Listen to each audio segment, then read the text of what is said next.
Oh, c'est pas très grave. Bonjour, cher public. Merci d'être là dans ces conditions. Vous voyez, on voit des bons hommes à côté de vous, dessinés, vus de là. Voilà, il y a un humain, un bonhomme, un humain, un bonhomme. Donc, merci beaucoup d'être là. J'ai l'immense privilège aujourd'hui, avec mon collègue Guillaume Braquet, d'accueillir Madame Masha Makeyef, que vous connaissez tous, puisque vous avez eu le privilège de travailler sur ses œuvres. Alors, Masha Makeyef, je vais la présenter, même si ce n'est pas vraiment la peine, mais quand même. Donc, elle est écrivain, dramaturge, metteur en scène, plasticienne, costumière et décoratrice de théâtre, entre autres.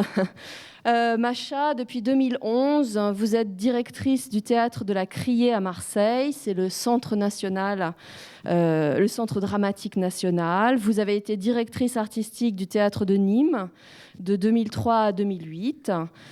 Alors, vous avez créé plus de 20 spectacles avec Jérôme Deschamps au sein de votre compagnie Deschamps et Makeyef.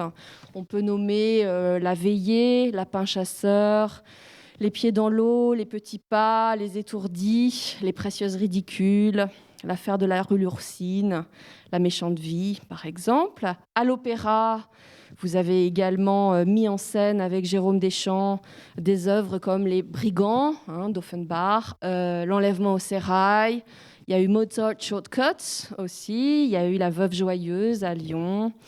Il y a eu L'Étoile, Le Bœuf sur le toit, Les Mamelles de Tirésias, entre autres.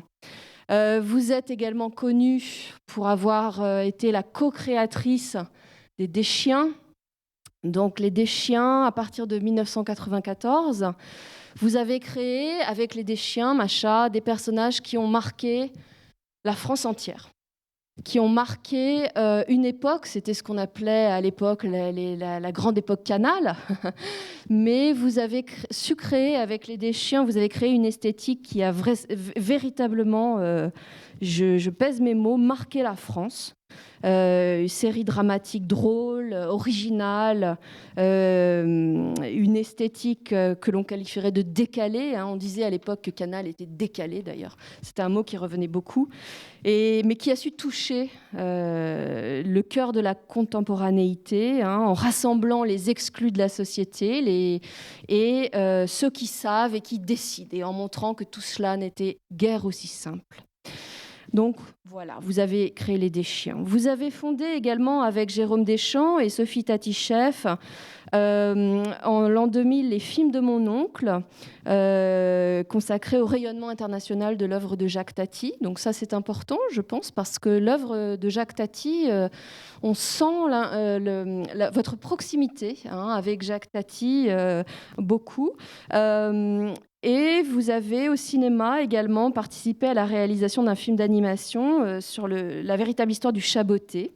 Vous avez été commissaire d'exposition, scénographe, vous êtes plasticienne, vous mettez en scène vos propres expositions. Donc nous espérons aller voir l'exposition qui vient juste d'ouvrir, qui est Trouble Fête, ensemble avec le public qui est là aujourd'hui. Voilà, donc vous avez exposé en tant que plasticienne dans des lieux comme la Fondation Cartier, le Musée des Arts Décoratifs de Paris, à Chaumont, dans ce magnifique espace jardin et espace d'exposition, à la Villette, à Nîmes, etc. Et vous publiez des essais régulièrement. Vous avez publié des essais qui donne une résonance et explicite en fait votre démarche artistique, donc sous une forme écrite. Donc par exemple, L'amour des choses, J'apprivoise l'invivable, Le nouveau bréviaire pour une fin de siècle, Poétique du désastre, Borest.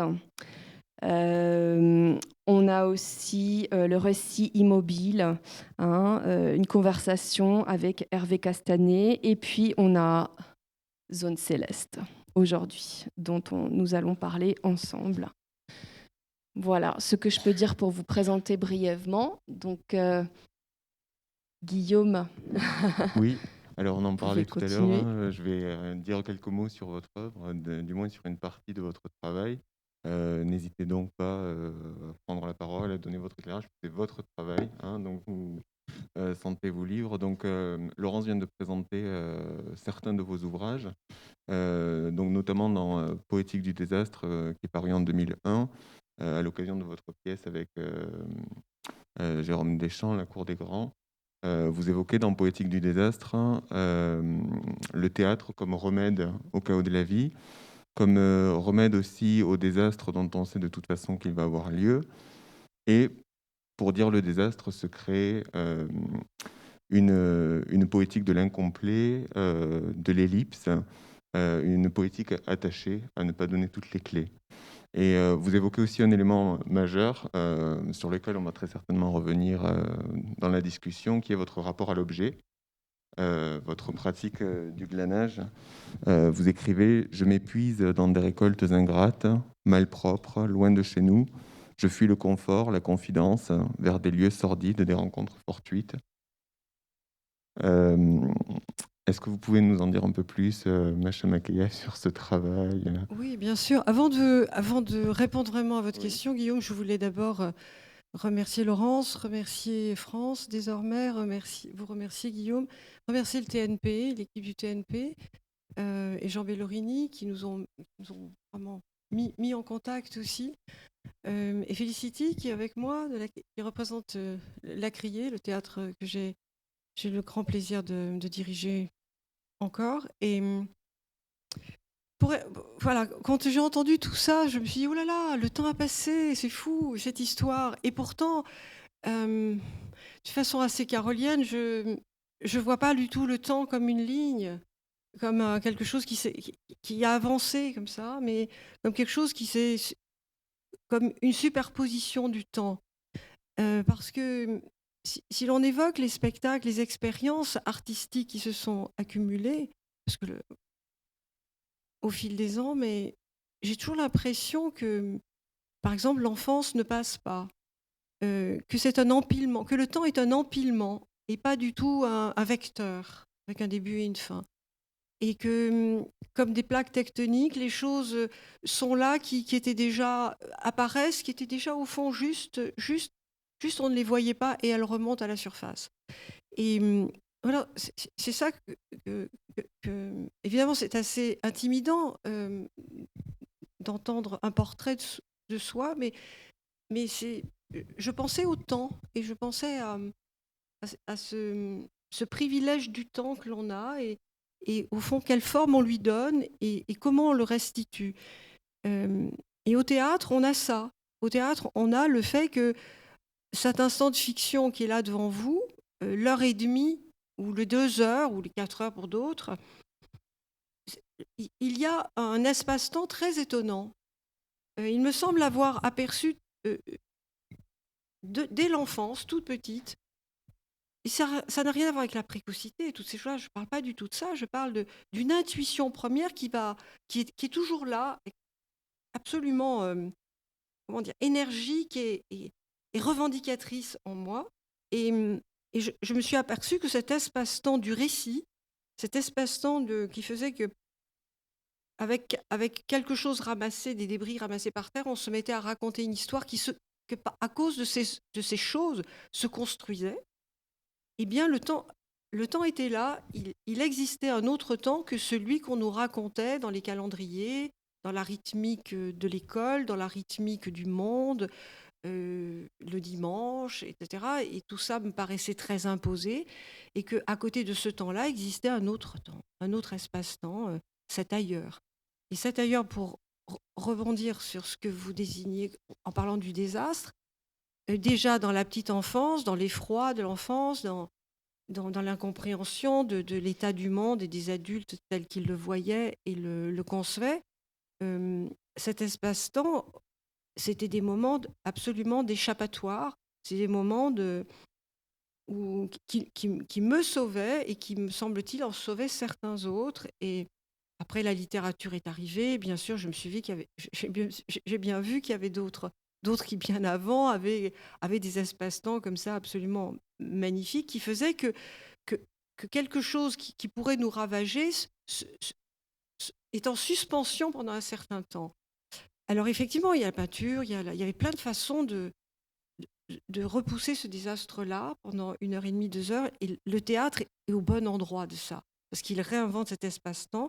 Et puis parce que quand vous entrez dans une salle de spectacle avec un anonyme à gauche, à droite, et un face-à-face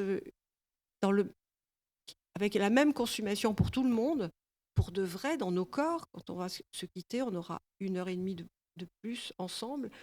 Dans cet espace-temps-là, le désastre est reculé comme en suspension. Et la représentation du désastre qui est le plateau, parce que c'est rare qu'on fasse un spectacle et que il y a très peu de spectacles où le plateau n'est pas un peu ravagé quand même. Le désordre s'y installe alors que la mise, qu'on appelle la mise au théâtre, c'est-à-dire justement l'emplacement de chaque objet, dans mon théâtre particulièrement, dans un rituel maniaque, à la fin de la représentation, tout est bousculé, tout est par terre. Donc voilà, cette représentation du désastre fait qu'après, la vie est plus supportable et que cet ailleurs nous habitera tout le temps et fait que c'est supportable. Et c'est pour ça que, notamment à la Criée, nous multiplions les premières fois pour les enfants, mais aussi pour les adultes. C'est vraiment une philosophie de la première fois parce qu'il y a plein de populations qui sont privées de cette expérience de l'espace-temps qui fait qu'après, la vie, on va la regarder d'une façon plus décalée et notre imaginaire nous appartiendra définitivement et sera comme un contrepoison à plein de choses, mais aussi comme un lieu de rêverie qui n'appartiendra qu'à nous et que personne ne pourra préempter. On peut nous interdire beaucoup de choses. En ce moment, c'est voir le paysage. Il y a une plastique de l'interdit. Eh bien non, notre imaginaire, personne ne va pouvoir y mettre la main. C'est pour ça qu'il est urgent d'ouvrir les théâtres, il est urgent de nourrir cet imaginaire, parce que l'imaginaire, tout son corollaire, c'est le partage. Voilà. Et peut-être que je vais un peu vite. Non, c'est très bien, merci beaucoup.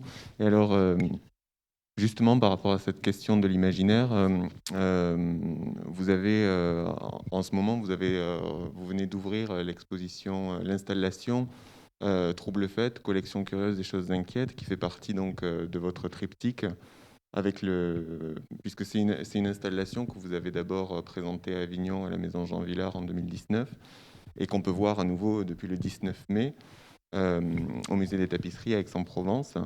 Et vous avez donc initialement créé cette installation en parallèle avec la pièce Lewis versus Alice et avec l'ouvrage Zone Céleste. Et je crois que dans cette installation, il est aussi beaucoup question de l'imaginaire, de votre imaginaire. Est-ce que vous venez d'ouvrir donc cette exposition? Est-ce que vous voulez dire quelques mots justement Oui, bien sûr. Quand Laurence disait toutes les activités, la mise en scène, les décors, les costumes, mais au fond, c'est le même geste pour moi. Je défends vraiment une idée qui m'est très chère, c'est que l'art, il n'y a pas le théâtre est un art plastique. Voilà. Et donc, à l'intérieur de cet art plastique, il y a les sonorités du texte, il y a toute forme de l'intelligence, mais il y a aussi. Et donc, quand je travaille pour le théâtre, et l'exposition, l'installation que vous désignez, c'est un récit immobile, c'est du théâtre arrêté, où en fait l'acteur et le visiteur, la visiteuse qui traverse cette histoire et qui va ramasser quelque chose, être ému par quelque chose, être touché par quelque chose, et la part de son imaginaire va se développer, va venir à la rencontre du récit.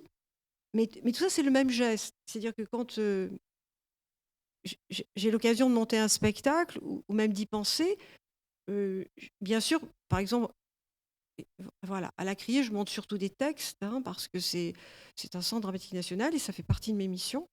Mais pour moi, le texte, une fois que j'ai bien étudié, etc., c'est la sonorité des mots, etc., le sens, une fois le sens acquis, c'est une des données plastiques.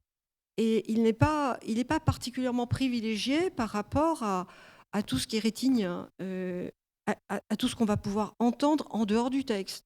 Le son, la musique, le bruit des corps.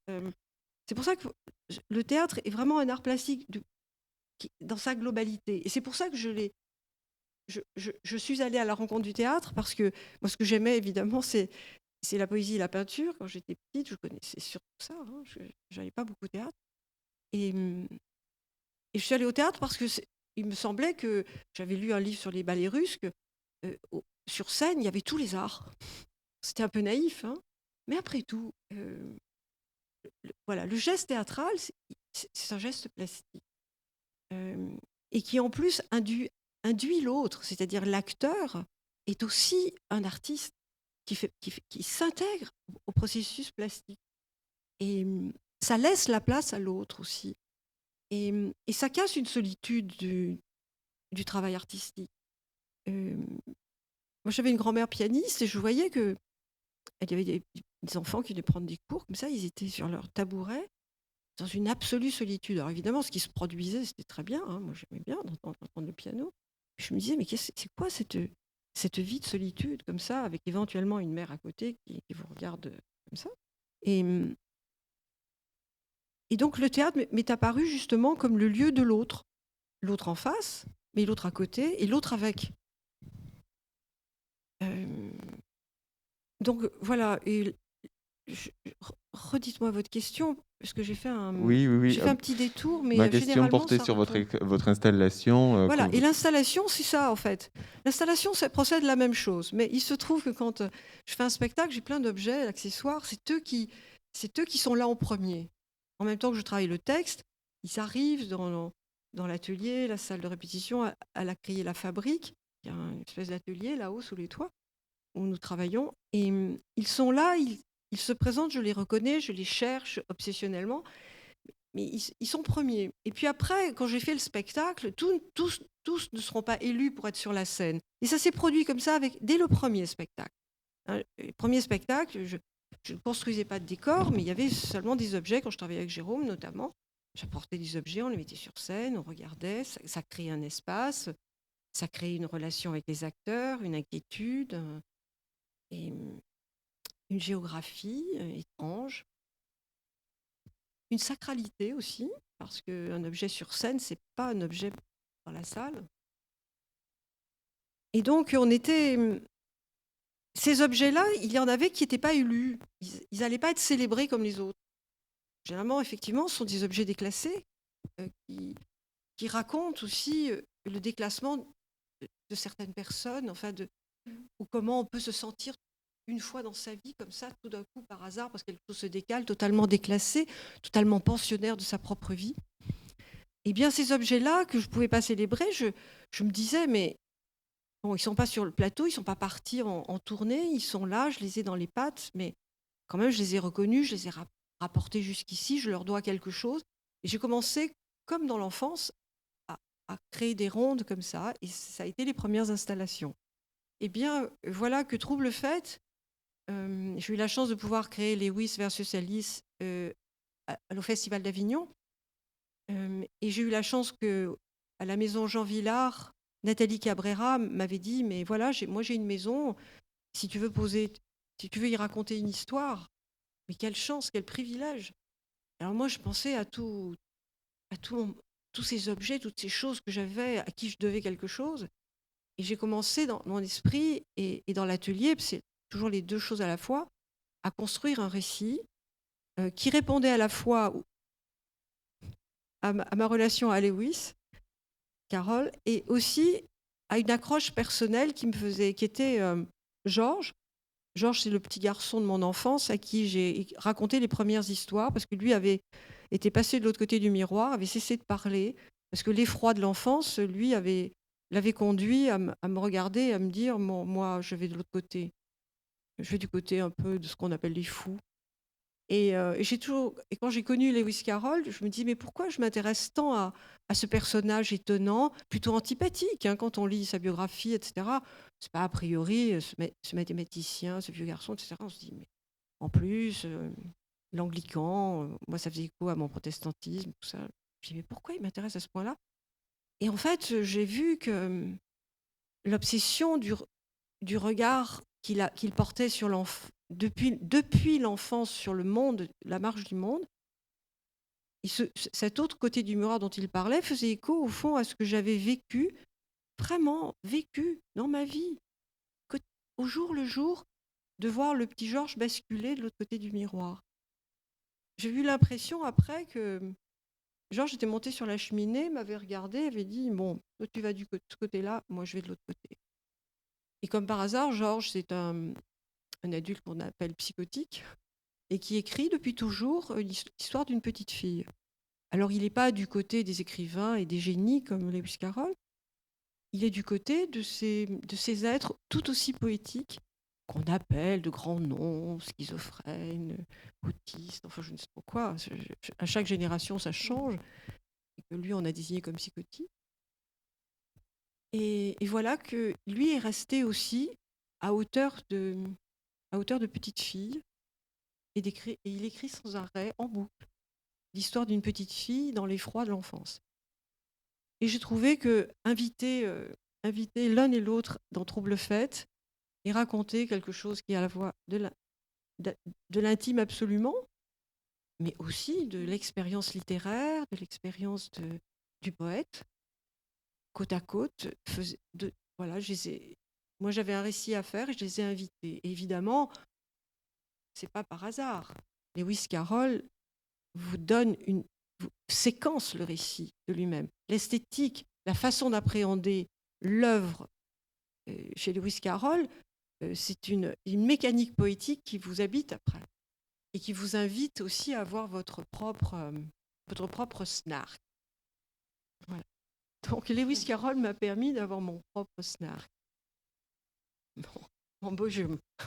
Et voilà, et on est en bonne compagnie parce que son sens de l'humour, notamment son nonsense et le féeristique à la fois et l'humour, je me suis sentie très très à l'aise à fréquenter ce garçon. Il a fallu beaucoup de temps parce qu'au début, je l'aimais pas beaucoup, vraiment.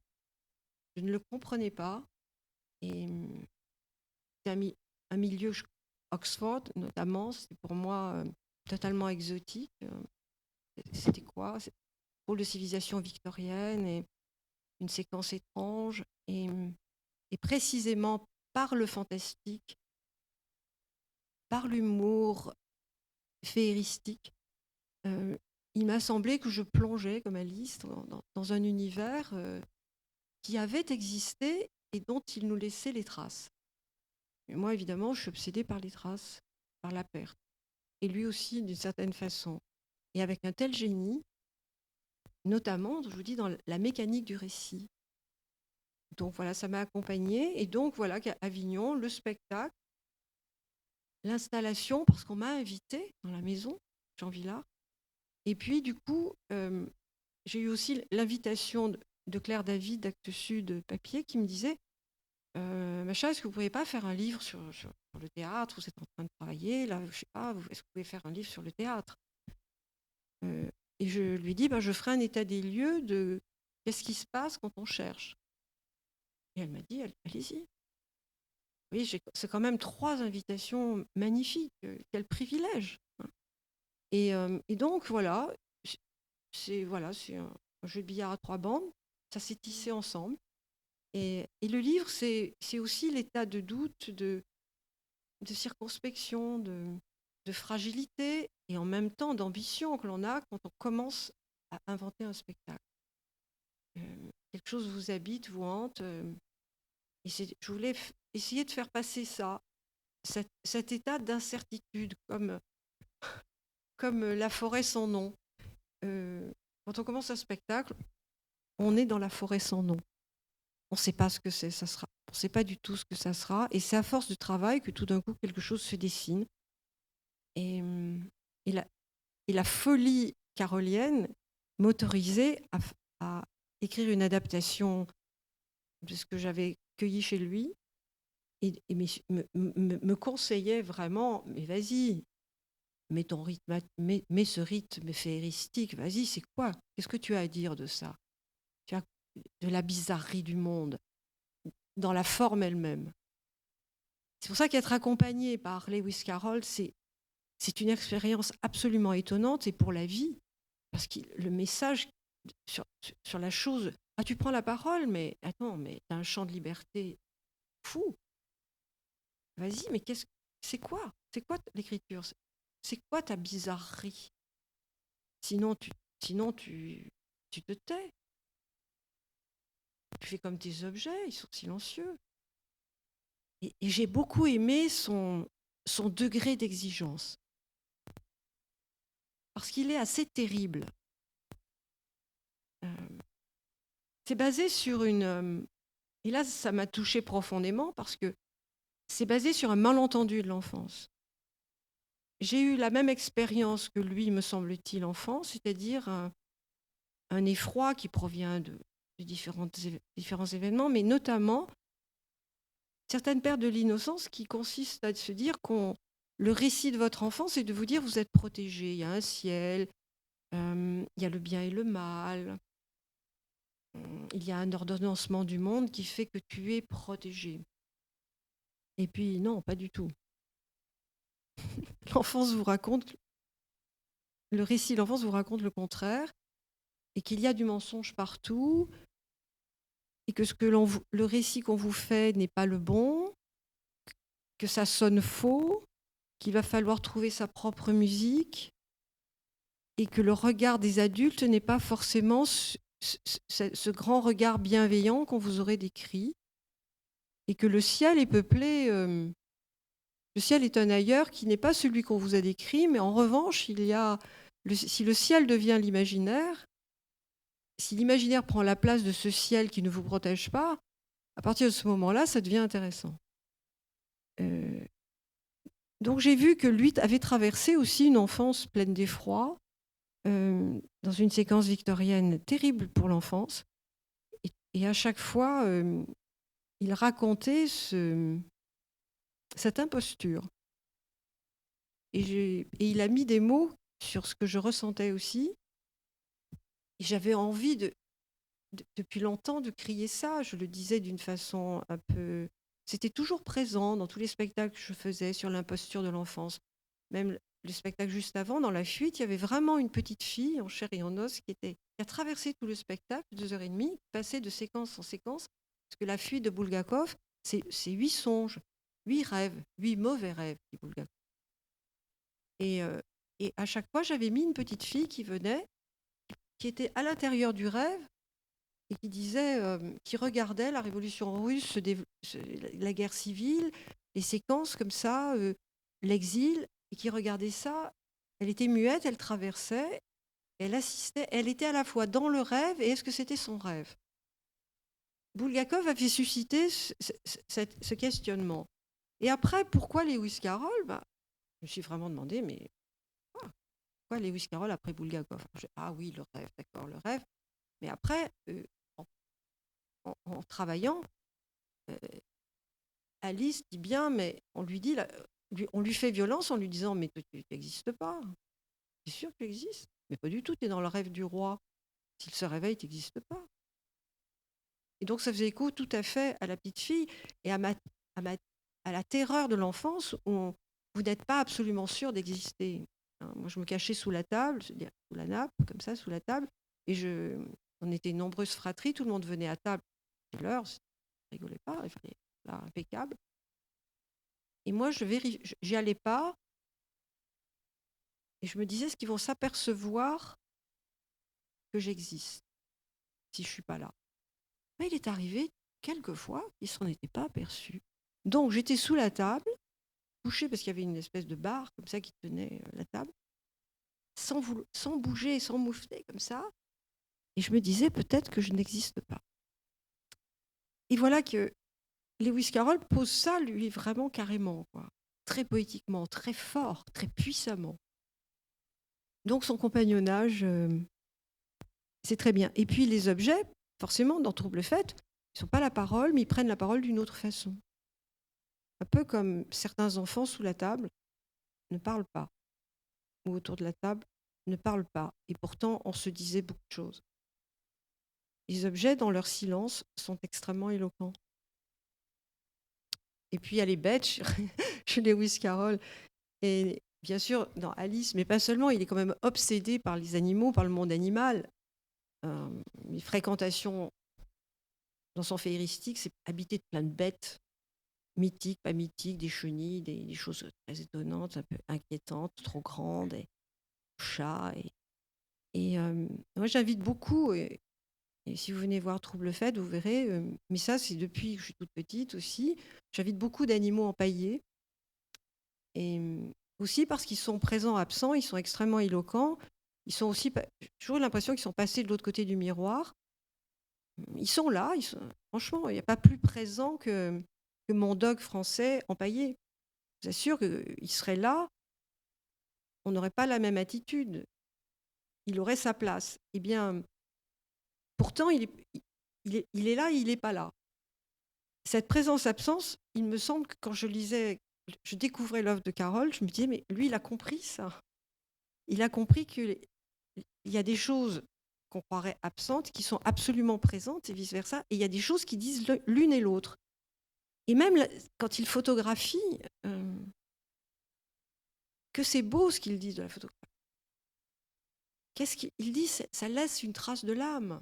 Il y a quelque chose qui, dans le liquide, le collodion qui est là et qui lui tachait les doigts, c'est une impression de ce qu'il reste d'un visage de nous. Et le portrait, ça n'est que ça. C'est comme un reflet dans un miroir. Et si on passe trop tôt la main sur la plaque, ça s'en va. Et c'est un peu de l'âme qui était prise. Donc, voilà que j'avais affaire à quelqu'un qui faisait entendre d'une façon absolument magnifique par des contes, quelque chose qui, moi, m'a tout le temps initialement bouleversée, parce qu'il faut un bouleversement initiatique au départ, assez violent, et après, la résonance dans toute la vie et dans chaque histoire qu'on raconte. Merci. Je crois que ce que vous venez d'expliquer va soulever beaucoup de questions. On a plein de questions, j'imagine. Notre cher public, merci beaucoup, Macha. On va donner des micros afin que, voilà, les questions. Est-ce qu'il marche? Oui, c'est bon. Alors bonjour, merci d'être là. Alors quand on vous écoute par rapport au rapport entre Lewis Carroll et Alice, vous nous parlez plutôt d'une certaine continuité entre Lewis et Alice. Et pourtant, pour votre pièce, vous avez choisi le titre Lewis versus Alice. Donc est-ce que vous pourriez nous expliquer le choix de ce mot versus qui implique plutôt une confrontation qu'un rapprochement entre les deux? C'est évidemment, on peut se dire que versus, c'est une confrontation. Mais ça peut être aussi une bascule. Ça peut être aussi une espèce de petite cheville, un phénomène de miroir. Ce qui me plaisait dans Versus, c'est que Alice, Lewis, d'ailleurs j'ai hésité, j'ai dit Alice, il faut que je fasse attention, monsieur Félicité qui me regarde, si je dis Alice, ça ne va pas aller du tout. Mais bon. Alice versus Lewis ou Lewis versus Alice. Et j'ai commencé par Lewis parce que celui qui m'intéressait vraiment quand j'ai voulu écrire cette adaptation, c'est lui qui m'intéressait. Et en fait, plus j'approchais de Lewis, et plus je sentais Alice. Et en fait, comme c'est un mathématicien, moi pas du tout, j'ai eu beaucoup de mal à approcher même le premier livre de mathématiques qu'il a écrit. Il a écrit beaucoup plus de livres de mathématiques, comme vous savez, que de fiction.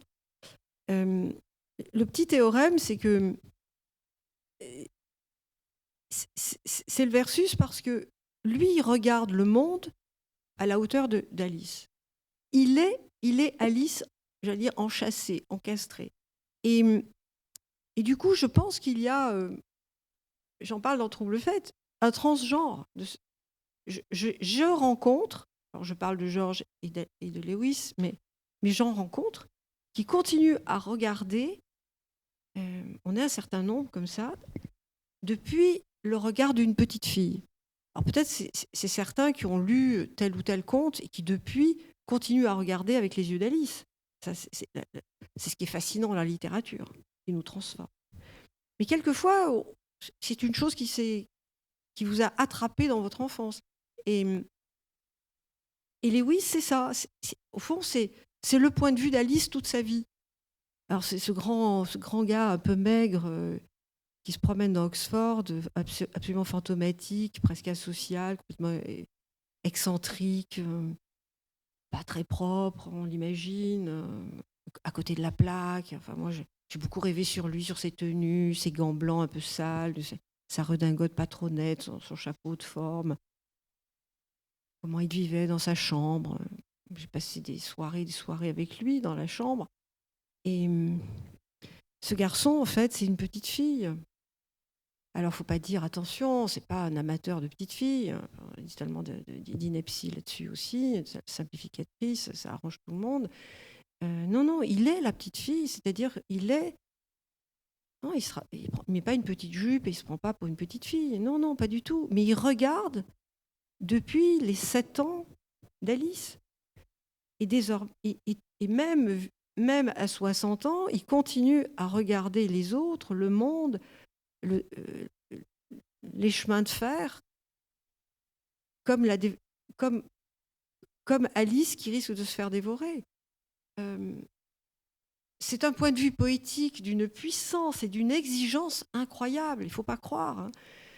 Devenir adulte vous demande d'oublier ça tout le temps, étape par étape, d'oublier l'accroche initiale qui est ce regard poétique que l'on a tout petit comme ça parce que vous avez pris un choc d'effroi ou quelque chose que vous avez compris d'une imposture ou d'un mensonge initial. Et tout va faire pour que le système scolaire, le dressage, l'éducation, je sais qu'il en parle si bien, il rejette tellement cette mécanique de il faut.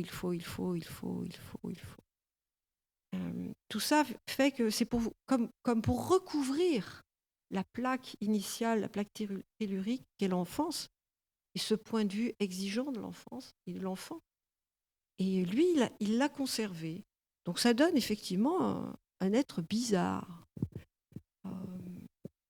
mal accommodé ni à son époque, ni à son temps, ni à ses contemporains. Et c'est pour ça qu'il persiste au-delà du temps et qu'il nous sollicite. Voilà, il n'est pas conforme. Voilà pourquoi Lewis versus Alice, parce que le spectacle fait un peu la démonstration, et la dernière scène, c'est ça, c'est « j'ai oublié mon nom, mais comment je m'appelle ? Et vous, vous appelez comment ? Moi, je m'appelle Alice. Ah ben voilà, c'est mon nom, dit Lewis. Alice, oui, je vais garder Alice. Et le tour est joué, et le versus est là. La bascule est là. Les jeux de miroir sont là. Mais quelque chose se dit, me semble-t-il, d'initial, de profond, de définitif. Je crois que c'est la revendication carolienne que d'être Alice. D'accord, merci beaucoup.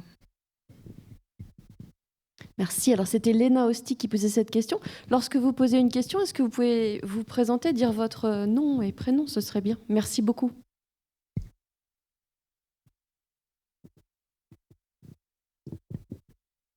Bonjour, je m'appelle Marie. Alors, on est beaucoup d'anglicistes dans la salle et du coup, je trouve que la question de la traduction et du bilinguisme dans le spectacle va de soi, en fait. Tout à l'heure, vous avez dit que vous voyez le texte comme une donnée plastique. Et du coup, est-ce que jouer dans les deux langues, ce serait une façon d'avoir plus de données, en fait, plus de sons, plus de possibilités ? Tout à fait. C'est-à-dire que c'était impossible pour moi d'imaginer un spectacle sur Lewis Carroll sans faire entendre cette langue. D'abord parce qu'elle est d'une beauté plastique étonnante, qu'elle est pleine de choses-trappes. Vous changez une syllabe, vous la mettez là, elle vient là, puis ça ne veut plus rien dire. Le nonsense est intraduisible. Il fallait faire au moins entendre la jouissance qu'est cette langue. Je pouvais pas. Ça devait être présent. Et en plus, ça faisait écho, vous savez, à l'expérience qu'on a tous eue, qui est quand on est enfant, on entend moi, c'était la pop music, bien sûr, ma génération. Hein. On ne comprenait pas tout, hein, loin de là. Il a fallu du temps pour comprendre. Mais on s'appropriait absolument les chansons des Beatles, etc. C'était à nous. Ça nous vraiment, ça rentrait organiquement dans notre corps. Mais si on m'avait dit, c'est quoi ces mots? J'aurais dit les mots, mais le sens, je m'en fichais complètement. Le sens, c'était la musique, qui me donnait un espace de liberté incroyable, qui me signifiait qu'on avait réinventé le monde. Et je me foutais bien de savoir ce que voulait dire chaque mot. C'est venu après. Mais le choc émotionnel, le choc poétique, c'était le son de l'anglais. Et l'anglais devenait une zone comme ça. Mes frères et sœurs écoutaient ça. Waouh, je dis, c'est une zone poétique. Un peu comme quand j'écoutais, ma sœur apprenait ses poèmes de Rimbaud, comme ça je ne comprenais rien. Mais c'était tellement beau, je me disais, mais c'est quoi cette langue? Et j'ai eu un choc avec l'anglais comme ça. Et j'en ai presque la nostalgie. Et je cherche jamais vraiment à comprendre quand il y a une chanson anglaise. J'écoute d'abord la musique. Et même dans la musique contemporaine, quand j'écoute Britten, j'ai pas envie de savoir tout de suite ce que ça veut dire, de regarder le livret. Je préfère d'abord entendre la musicalité qui est déjà un langage. Et donc voilà, c'était pour moi impossible de priver un spectacle de cette part plastique. Et alors évidemment, on a mis des surtitres parce que le graphisme c'est très beau et ça raconte aussi des choses et puis on raconte aussi que quelquefois, on comprend pas. Et puis les Anglais eux-mêmes comprennent pas. Ils m'ont dit aussi que voilà. Alors, c'était aussi bien de se dire que quelquefois le langage est une énigme. En revanche, quelquefois aussi, le son peut être une ouverture et une réponse. Et la langue anglaise, pour moi, reste ça. Elle me parle quelquefois, quand je ne la comprends pas, quand je ne comprends pas les concepts, je continue, me semble-t-il, à comprendre autre chose, par la sensation. Voilà, donc... il me semblait aussi que, bien sûr que quand j'ai travaillé l'adaptation, j'avais le texte anglais, et en plus j'avais une stagiaire de l'université qui était angliciste et qui me disait beaucoup, qui m'a appris beaucoup de choses alors qu'elle était très très jeune. Et donc j'avais le texte anglais et quelquefois de l'écouter lire l'anglais me faisait... Elle voulait toujours m'expliquer ce que ça voulait dire. Je dis mais c'est pas grave, c'est aucune importance. On va dire cette phrase, elle est magnifique. Voilà. Et je pense que Lewis Carroll nous autorise à ça vraiment, parce que d'ailleurs quand il fait Jabberwocky, franchement, il nous dit franchement, ça n'a strictement aucune importance le sens. Voilà. Et mettre ce texte en scène, c'est un bonheur. Moi, j'en ai fait une scène de ménage entre le roi et la reine, parce que je trouve que c'est assez violent comme expression. Mais voilà, il fait une proposition poétique et dramatique magnifique.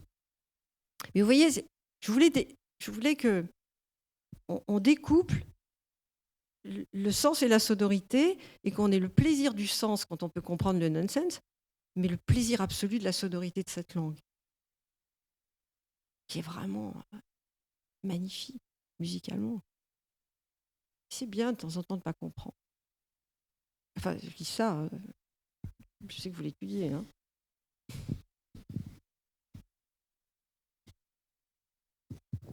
C'est vraiment bien que vous disiez ça, Macha, parce que à l'université, on n'a pas le droit de le dire, mais je suis tellement contente de vous l'entendre dire. Mais il ne faut pas que... Voilà, après, l'an prochain, quand je ferai les cours, tout ça, il faut oublier. Mais c'est vrai. Du coup, tant qu'on parle du texte, moi, j'avais une question sur les silences au théâtre et sur les silences toujours dans Lewis versus Alice, parce qu'il y en a beaucoup. C'est une pièce qui, surtout au début, est très, très lente. Il y a le temps qui s'écoule entre chaque réplique. Et je voulais savoir, alors pourquoi ces silences en particulier ? Est-ce que c'est pour laisser justement le temps au nonsense d'infuser dans le spectateur ? Est-ce que c'est une espèce de respect aussi du spectateur pour lui laisser l'expérience de ce nonsense, de cette incompréhension.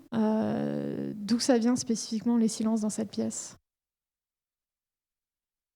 Je vous dirais que ça vient du spectacle lui-même. Quand on monte un spectacle, on travaille beaucoup, on prémédite beaucoup, on croit avoir la règle du jeu, la feuille de route. Et en fait, très vite, au cours des répétitions, il y a toujours le jour qui arrive où on se rend compte que le spectacle a sa propre autonomie et a généré lui-même sa propre grammaire. Et le rythme, notamment, c'est le spectacle lui-même qui le génère. Après, ce que vous dites est absolument exact en ce qui me concerne. Dans un spectacle sur le féeristique, sur le fantastique carolien, pour un public français, c'est pas évident. Il y a le temps que son propre... Il y a l'espace de l'imaginaire du spectateur, de la spectatrice. C'est ce temps-là. Et puis après, plastiquement, comme je travaille avec Sébastien Trouvé et Clément Griffo pour la musique, c'est aussi donner l'espace du bruit du monde carolien. Moi, je l'entends très, très sonore. Et bien sûr qu'il y a le langage, qui est déjà plein de sonorités, mais nous travaillons aussi beaucoup avec les objets qui font eux-mêmes leur bruit. Mais là, on a travaillé énormément la bande-son, avec Sébastien Trouvé, qui est un créateur de son, Clément Griffo au piano, qui avait un piano préparé. Tous les deux sont deux complices désormais, et ils font des choses étonnantes. Et le monde carolien, je voulais vraiment qu'il ait son propre bruit. Et donc, si moi, je ne fais pas silence avec les acteurs, si on parle, on n'entend rien. Parce que les paroles, souvent, s'il y a trop de paroles, on n'entend rien. D'accord. D'ailleurs, quand on est enfant, on fait l'expérience de ça. Hein. D'un coup, il y a des gens qui parlent. Et nous, on est ailleurs. Et le sens est ailleurs, il est au-dessus, flotte au-dessus des mots. Et donc, voilà. Et il fallait que le spectacle réponde à la musicalité carolienne. Et quand on lit des textes de Lewis Carroll, il y a quand même des rythmiques étonnantes. Un espace-temps complètement fou. Vous êtes là, et puis il commence à raconter une chose qui se passe dans cette pièce ou dans un wagon, et puis à la fin de l'alinéa, on est à côté, on est passé à côté, mais lui, il s'en est pas préoccupé. Donc, il faut le temps de passer d'un lieu à l'autre avec lui, de le suivre, et voilà. Et dans le spectacle aussi, je pensais, ces suspensions, elles sont pas vraiment de silence, il me semble qu'elles sont des suspensions sonores. Voilà. Merci.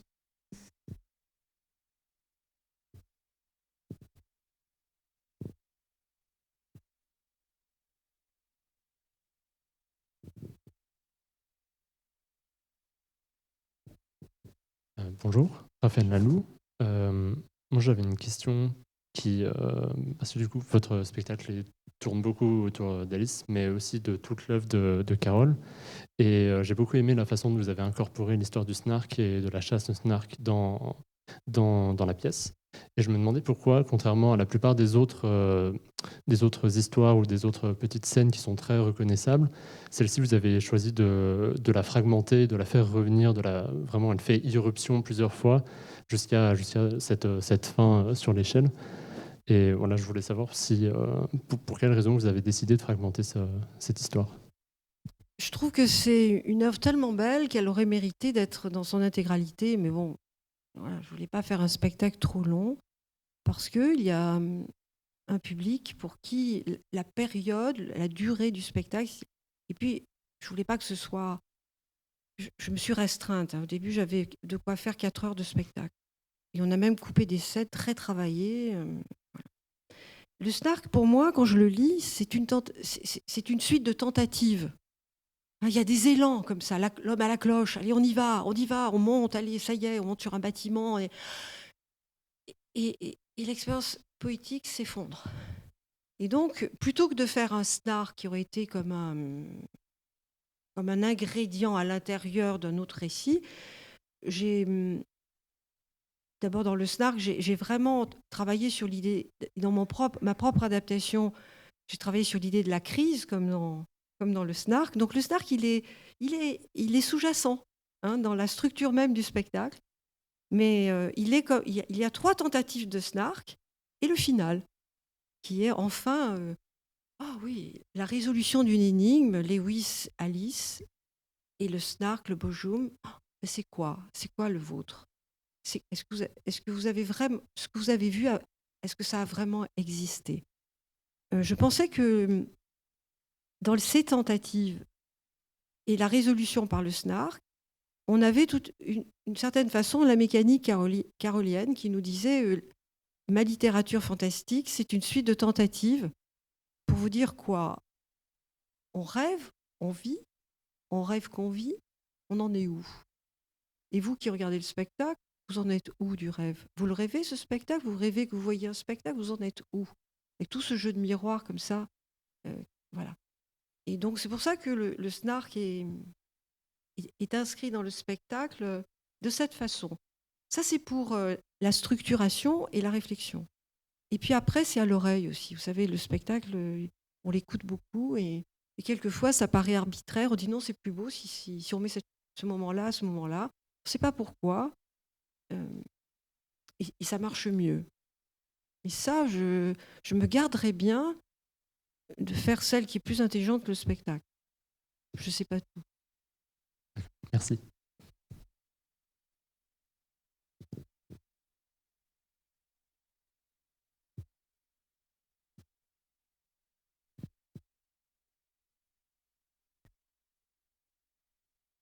Bonjour.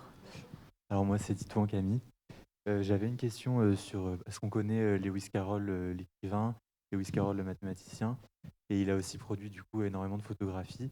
Et je me demandais est-ce que tout son travail sur la photographie a une influence sur la manière dont vous avez créé la pièce de théâtre ou l'installation? Oui, beaucoup. Ah oui. Moi, je ne savais pas à quel point il avait été pionnier et que comme moi, je connaissais bien Cameron, qui est à peu près à la même époque, et cette femme exceptionnelle, c'est une mère de famille, hein, on lui a offert un appareil de photographie et elle invente la photographie. Genre, bon. Et des portraits d'une beauté, enfin, je veux dire. En plus, c'est des gens qui... J'adore ces moments de bascule où le musical bascule dans le cinéma, où la photographie arrive au point de bascule de la peinture photographique. Enfin, le portrait, enfin, cette espèce de frottement, ils sont à la fois les deux, quoi. Ce moment dans l'historique, ces moments historiques sont magnifiques. Et donc, j'ai pensé tout le temps, je regardais ces photographies, et après, je les ai oubliées. Pour faire le spectacle, il faut oublier les images, hein, pour que d'autres naissent. Mais j'ai gardé une chose, c'était ce que je vous disais tout à l'heure, c'est cet acharnement à vouloir attraper un instant de vie avec faire une photo à l'époque, c'était une histoire de fou. Il fallait pas bouger pendant des minutes. C'était très compliqué. S'il y avait le moins de nuages, c'était fini. C'était un processus presque magique. C'était de l'ordre de la prestidigitation. Et d'ailleurs, lui, il vit dans un monde où la photographie rejoint les fées, les âmes, les fantômes. C'était capturer un peu de quelque chose de notre ectoplasme sur la plaque. Et bien sûr que si on plonge pas dans tout ce qu'il dit, tout son journal, où il parle de comment il fait la photographie, etc., et comme c'est salissant, par exemple, et comme les bourgeois, ça les énerve parce que c'est trop long, hein, ils veulent bien avoir leur portrait, mais c'est très long. Et cette part magique aussi. Et ça me bouleverse, parce que je crois beaucoup au sacré du théâtre. Alors, les gens, ça les fait sourire, hein, quand on dit ça. Pour moi, il y a une transcendance du théâtre. Et je pense que pour lui, il y avait une transcendance de la photo. Moi, je le ressens toujours. Quand je vois des photographies de photographes poètes importants, il y a quelque chose d'une transcendance. Un cliché fait dans la rue devient quelque chose d'absolument saisissant. Il s'inscrit dans notre esprit et dans l'histoire des images. Donc il fallait... moi, j'ai beaucoup appris sur la photographie de l'époque, sur la façon dont on la faisait, sur sa boîte de verre, là-haut, chez lui, qui devenait un pôle d'attraction, de cancan. Je disais, qu'est-ce qu'il fait là-dedans? Et cet aspect d'attraper la trace et d'attraper un peu d'âme, ça m'a beaucoup plu. Et je pense que dans l'exposition, j'ai transporté dans l'exposition, comme on n'a pas pu jouer en tournée Lewis versus Alice pour les raisons que vous connaissez, d'abord de Covid et puis après d'empêchements divers et variés. La tournée n'a pas pu se faire. Et donc, j'avais les 2 grands miroirs dans le stock. Donc, les 2 grands miroirs du spectacle, je les ai mis dans Trouble Fête. Et j'ai mis des projections comme au fond, ce qu'ils devaient voir quand ça se révélait. On voit pas très bien, hein, parce que c'est des vieux miroirs forains abîmés. Et donc, ça apparaît, ça disparaît. Et je pense que, j'imagine ça, bien sûr, son émotion à voir l'insaisissable. Parce qu'il y avait plein de choses ratées, hein, pour une photo réussie, une plaque réussie, il y en avait plein ratées. Tout d'un coup, ça apparaissait, puis ça disparaissait. Et voilà, donc j'ai essayé de trouver l'équivalent de ça pour que le spectateur, le visiteur, je l'appelle le spectateur parce que dans une exposition comme celle que je propose, on a au moins la liberté du spectateur. Si on a vraiment, si on ne fait pas fonctionner son imaginaire, ça ne marchera pas. La magie n'opère que si votre imaginaire fonctionne. Et donc voilà, c'était pour... Puis j'ai mis devant des animaux qui s'interrogent. Voilà. Comme nous, ni plus ni moins. Merci.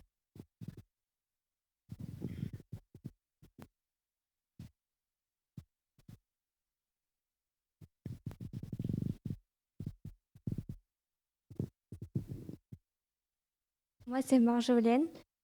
Et justement, je voulais poser une question sur, vous faites du coup la scénographie du spectacle, mais aussi la scénographie de l'exposition. Je voulais savoir s'il y avait une grosse différence ou pas entre les deux, ou si pour vous c'était à peu près la même approche. Alors pas du tout, parce que les scénographies, pour le spectacle, d'abord, il y a plein d'exigences de transport, de montage, de démontage, parce qu'on n'arrête pas de bouger, hein. On monte, on démonte tout le temps. Après, il y a des acteurs dedans, vivants, il faut que ça soit bien solide, il y a un étage, hein, donc il y a plein de choses comme ça, très, très, très, très, très exigeantes, hein. En revanche, une installation, c'est une déambulation. Donc c'est complètement différent. C'est un itinéraire qui raconte. Mais évidemment que vous avez vu la maison de Lewis versus Alice, c'est comme une grande volière sans toit. Avec évidemment un petit côté gothique, étonnant, bizarre. Une façon aussi d'évoquer Oxford d'une façon stylisée. Et cette volière, c'est-à-dire cette grande maison noire comme une volière, j'ai imaginé comme une volière parce que les êtres humains sont d'étranges animaux. C'est très bizarre. Et il n'y a ni porte, ni fenêtre, ni toit.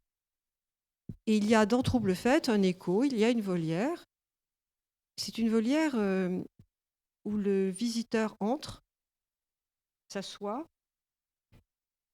et il est, lui, dans la volière, et face à lui, il y a un mur d'oiseaux, de toutes les couleurs, plus ici ou là, pour la fantaisie, des chapeaux de plumes. Ils font très bon ménage. Et avec une composition musicale, qu'un compositeur qui s'appelle Christian Sébille a composé pour l'exposition. Et donc voilà, c'est un moment de contemplation où en fait, c'est vous qui entrez dans la volière, vous êtes invité à vous asseoir et à avoir un face-à-face avec les oiseaux qui sont comme des acteurs immobiles. Et au bout d'un moment, si vous les regardez bien, si vous le contemplez bien, il se passe des choses bizarres. Vous avez vraiment le sentiment que l'immobilité n'existe pas à cause des couleurs, à cause de... Il y a une fixité, de fait, hein, ils sont fixes, mais ils ne sont pas immobiles. C'est une expérience importante, mais vous voyez que scénographiquement, pour revenir vraiment à votre question, il y a vraiment la volière transportée dans Trouble Fête. Voilà. Il y a des correspondances scénographiques ici et là.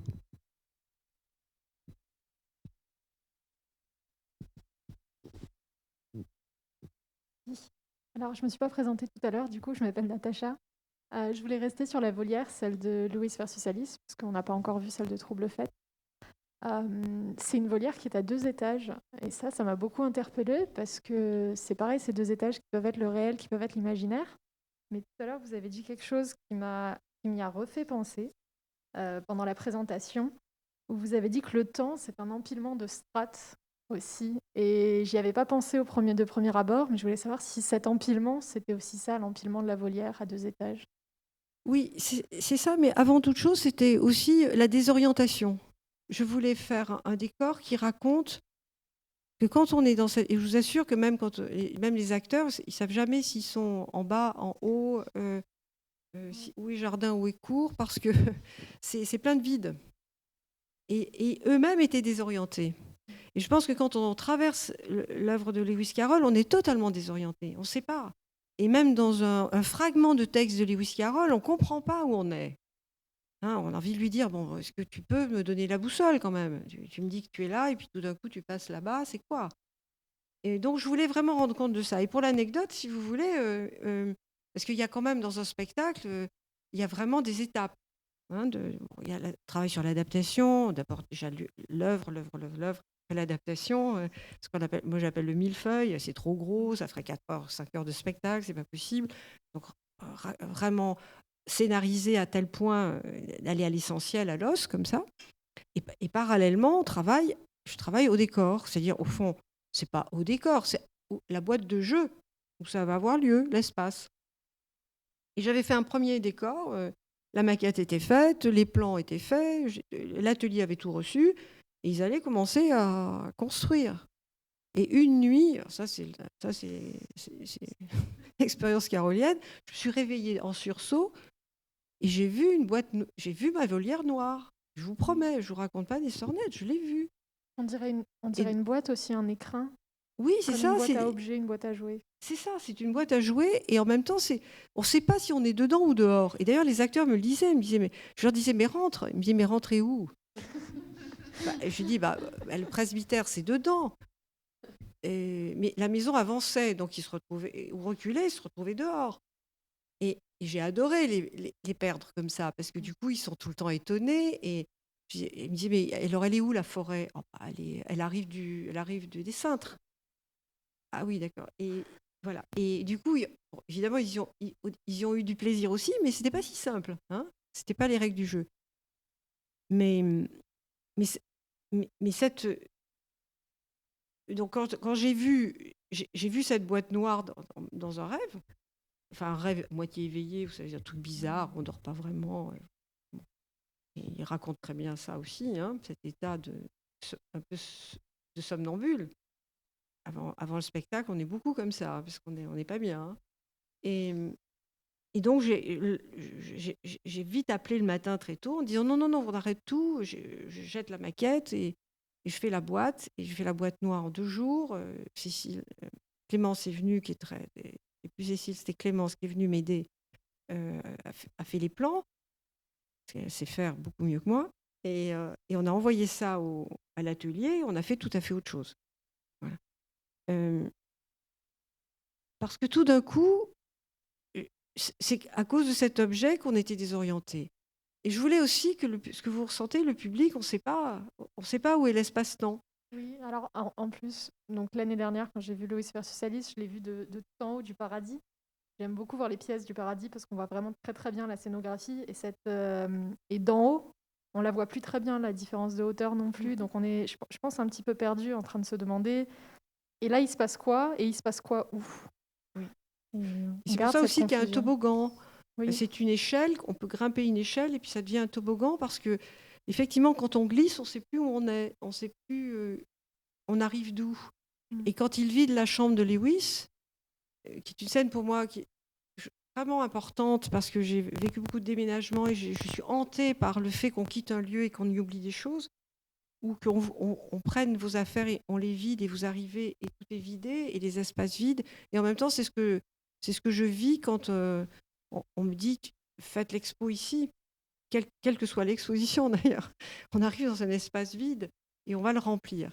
Et là, le fait de vider la chambre, je suis obsédée par les ateliers, les maisons d'artistes qu'on vide. Et voilà, vous avez toute la vie de Lewis, tous les objets, tout ce qui était pour lui comme son univers psychique et magique et de rêverie et poétique. Et vous avez quelqu'un qui dit, bon, alors ça, attendez, qu'est-ce qu'on va en faire? Ouais. Hop. Et cette défaite comme faisait écho aussi à quelque chose qui me bouleverse, c'est quand on a monté un spectacle, qu'on l'a inventé, qu'on l'a monté, qu'on l'a joué avec des acteurs qui l'ont défendu comme des combattants, comme ça, devant des publics différents, qu'on est allé de ville en ville, et que tout d'un coup, c'est la dernière.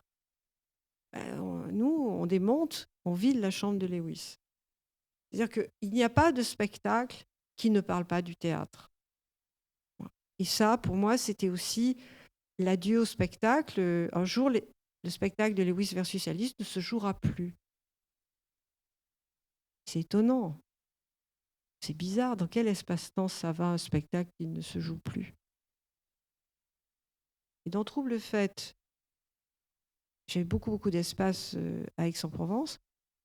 J'ai fait une salle avec les restes du décor d'un spectacle qui s'appelait Les Apaches, qui parle du music-hall qui lui-même a disparu, d'une école Odéon qui était les lieux qui étaient entre le music-hall et le premier cinéma qui n'existe plus.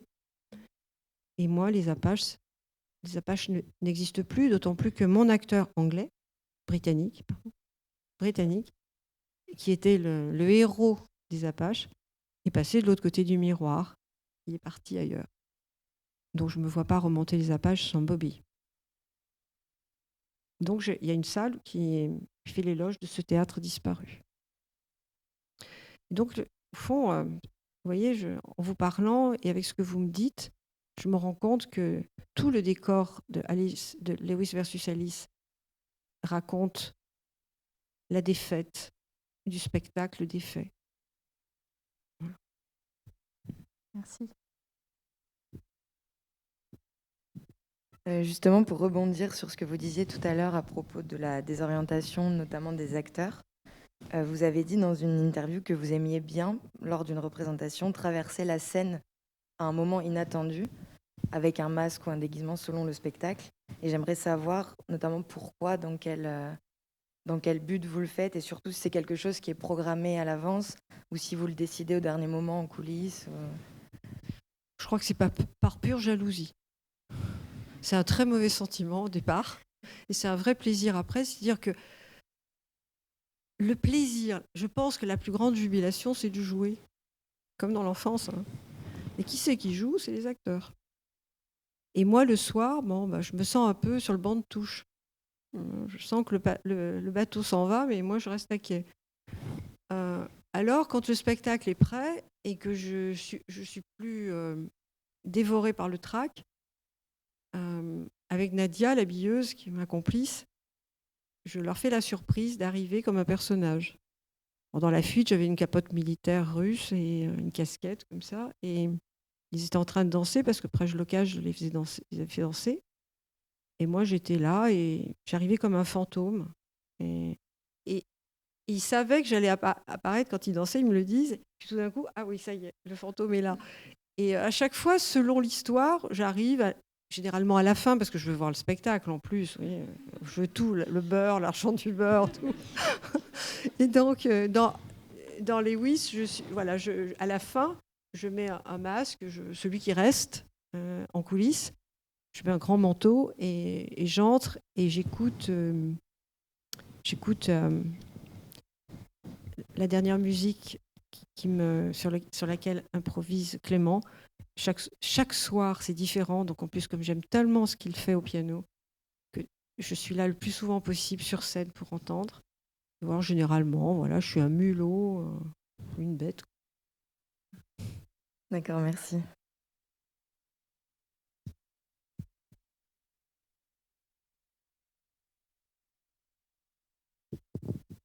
Rebonjour. Donc, tant qu'on est sur la question des acteurs, alors c'est un spectacle très hybride et intertextuel, ce qu'on retrouve forcément dans le Nonsense de Lewis Carroll. Justement, ce qui m'a interrogée, c'était l'omniprésence de la chanson. Il y avait le pole dance à un moment. C'est là que je retrouve l'intertextualité, en fait. Et je me demandais, au niveau du processus de création, est-ce que vous choisissez les comédiens, les acteurs pour leur capacité spécifique, ou est-ce que vous choisissez de mettre du pole dance et ensuite vous trouvez quelqu'un qui en est capable? Ça dépend, il n'y a jamais vraiment de règles, mais moi je cherche des acteurs, surtout pour un spectacle comme celui-là, pour leur capacité poétique. Évidemment, ils sont de très bons acteurs. Il y en avait 3 qui étaient vraiment bilingues en plus, donc c'était bien. Il y en a un qui est anglo-américain, qui joue Lewis âgé, hein, Jeffrey Kay, et Caroline est bilingue. Rosemary, bien sûr, Rosemary Stanley aussi. On avait Jan Peters qui est allemand, donc il a grand avantage sur nous, c'est-à-dire que les Allemands parlent vraiment l'anglais, alors que nous, quand on sort de l'école, on parle d'une chose bizarre.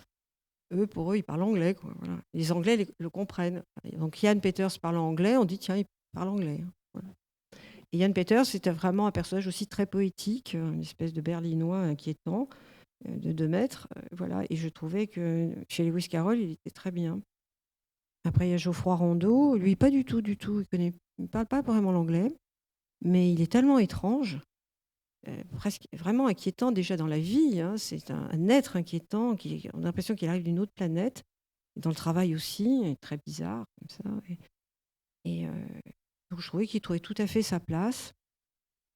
Vanessa Fante, qui a fait la création, elle est un peu sauvage comme ça. Je trouvais que c'était une Alice très, très sauvage. Vanessa, c'est quelqu'un elle est extrêmement belle. Et si vous approchez, c'est vraiment un félin, quoi. Je veux dire, vous savez pas si elle va pas vous mordre au sang. Hein. Donc je dis voilà. Voilà. Donc c'est vrai, réuni des acteurs vraiment avec une puissance poétique incroyable. Après, il y a Rosemary Stanley. Pour moi, c'était la reine de cœur depuis toujours. Rosemary, je la connais depuis longtemps. Parce que quand elle a commencé les Moriarty, ce groupe dont elle est issue, maintenant elle est un peu détachée des Moriarty, elle a commencé à répéter chez moi à Paris.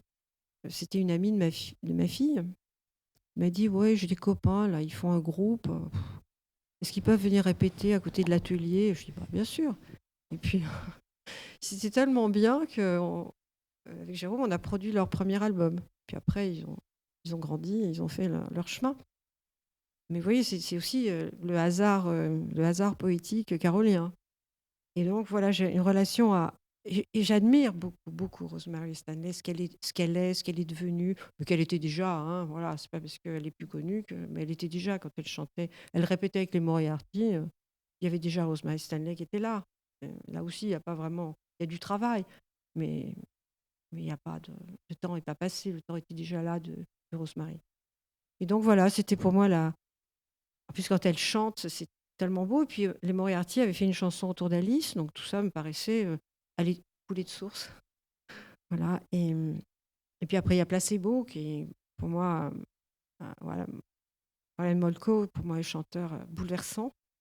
Et j'écoute beaucoup, beaucoup Placebo, donc il a trouvé sa place tout de suite dans l'histoire, surtout avec Protect Me. Ça, vraiment, c'est. Quand il chante avec David Bowie, moi, je pleure. Hein. Voilà, eux aussi en savent quelque chose de l'enfance. Voilà. La pop, cette musique-là, anglo-saxonne, elle transporte plein de choses. Là aussi, on a l'impression que ça a absorbé l'époque victorienne, ça a absorbé tout pour nous restituer quelque chose de très, très, très nouveau.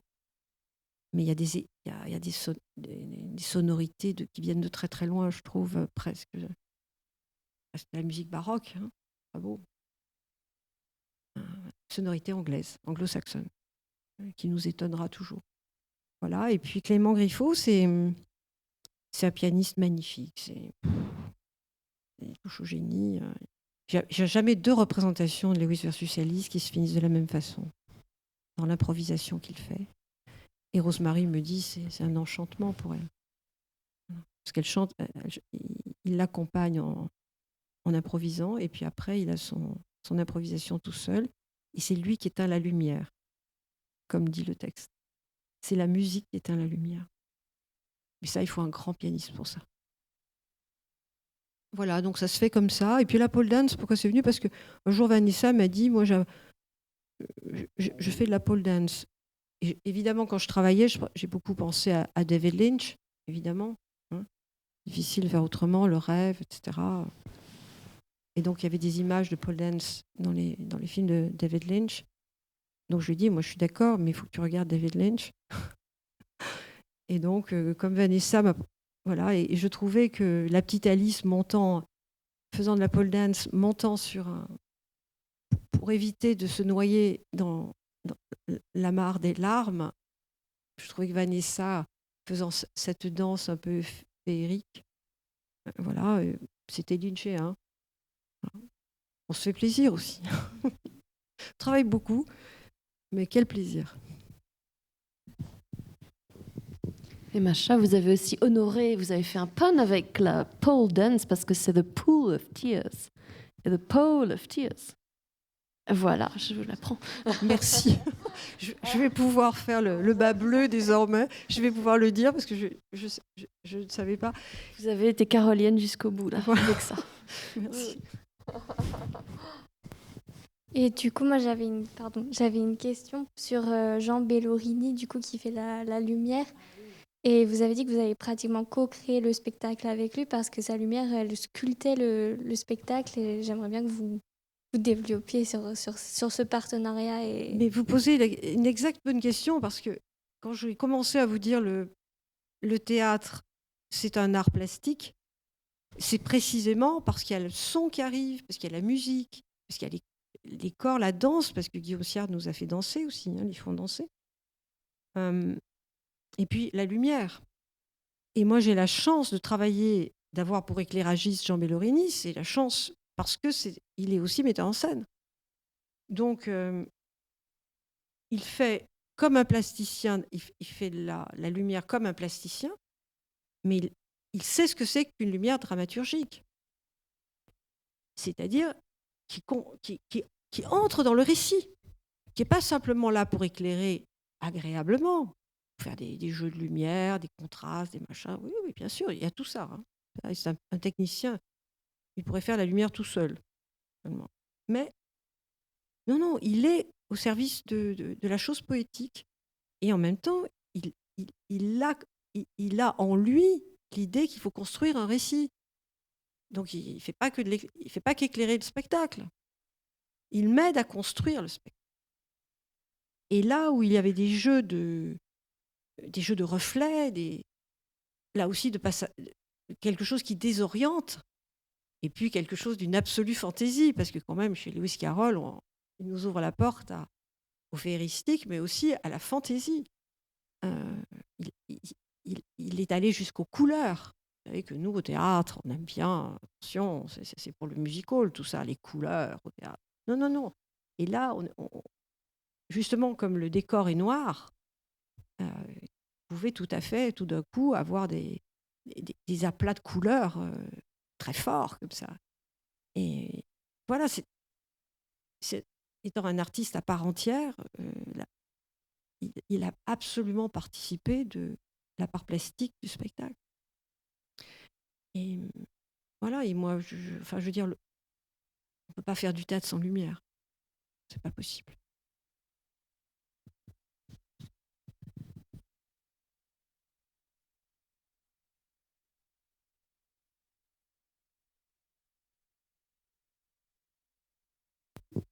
C'est de bon? Oui. Bonjour, Pierre. J'avais une question peut-être un peu plus d'ordre personnel. Vous mentionnez à plusieurs reprises dans des interviews votre éducation protestante. Vous disiez la protestante que je suis à la détestation de l'ostentatoire, du tape à l'œil. Vous disiez aussi le texte, c'est le texte. On sent chez vous un certain attrait pour le travail peut être bien fait aussi. Et de manière plus générale, j'avais une question concernant la place que cette éducation protestante a jouée dans votre intérêt pour le théâtre, pour l'art de manière générale, et aussi peut-être vos origines russes et par extension orthodoxes, ainsi qu'italiennes et par extension catholiques, dans votre vie artistique. C'est bien résumé le bazar que c'est. Hein. Oui, c'est vrai, c'est vrai, c'est vrai. Mais oui, c'est l'étrange. Bon, le récit est amusant, donc je peux le faire. Effectivement, une partie de ma famille est orthodoxe, a été orthodoxe. Moi, je ne l'ai pas connue orthodoxe. Elle a été orthodoxe, mais comme c'était des orthodoxes philosémites, et que mon grand-père, qui était officier du Tsar, a vu comme cadet des pogroms, notamment bénis par l'Église orthodoxe, il s'est, comme il disait, rapproché des philosophies allemandes, donc forcément du protestantisme. Les protestants étaient présents extrêmement minoritaires, mais ils étaient présents en Russie. Et tant qu'il a été officier, il n'était pas question de ne pas être orthodoxe, parce qu'ils ne font pas la différence. On était russe orthodoxe, orthodoxe russe. C'était pas, voilà, on ne pouvait pas couper.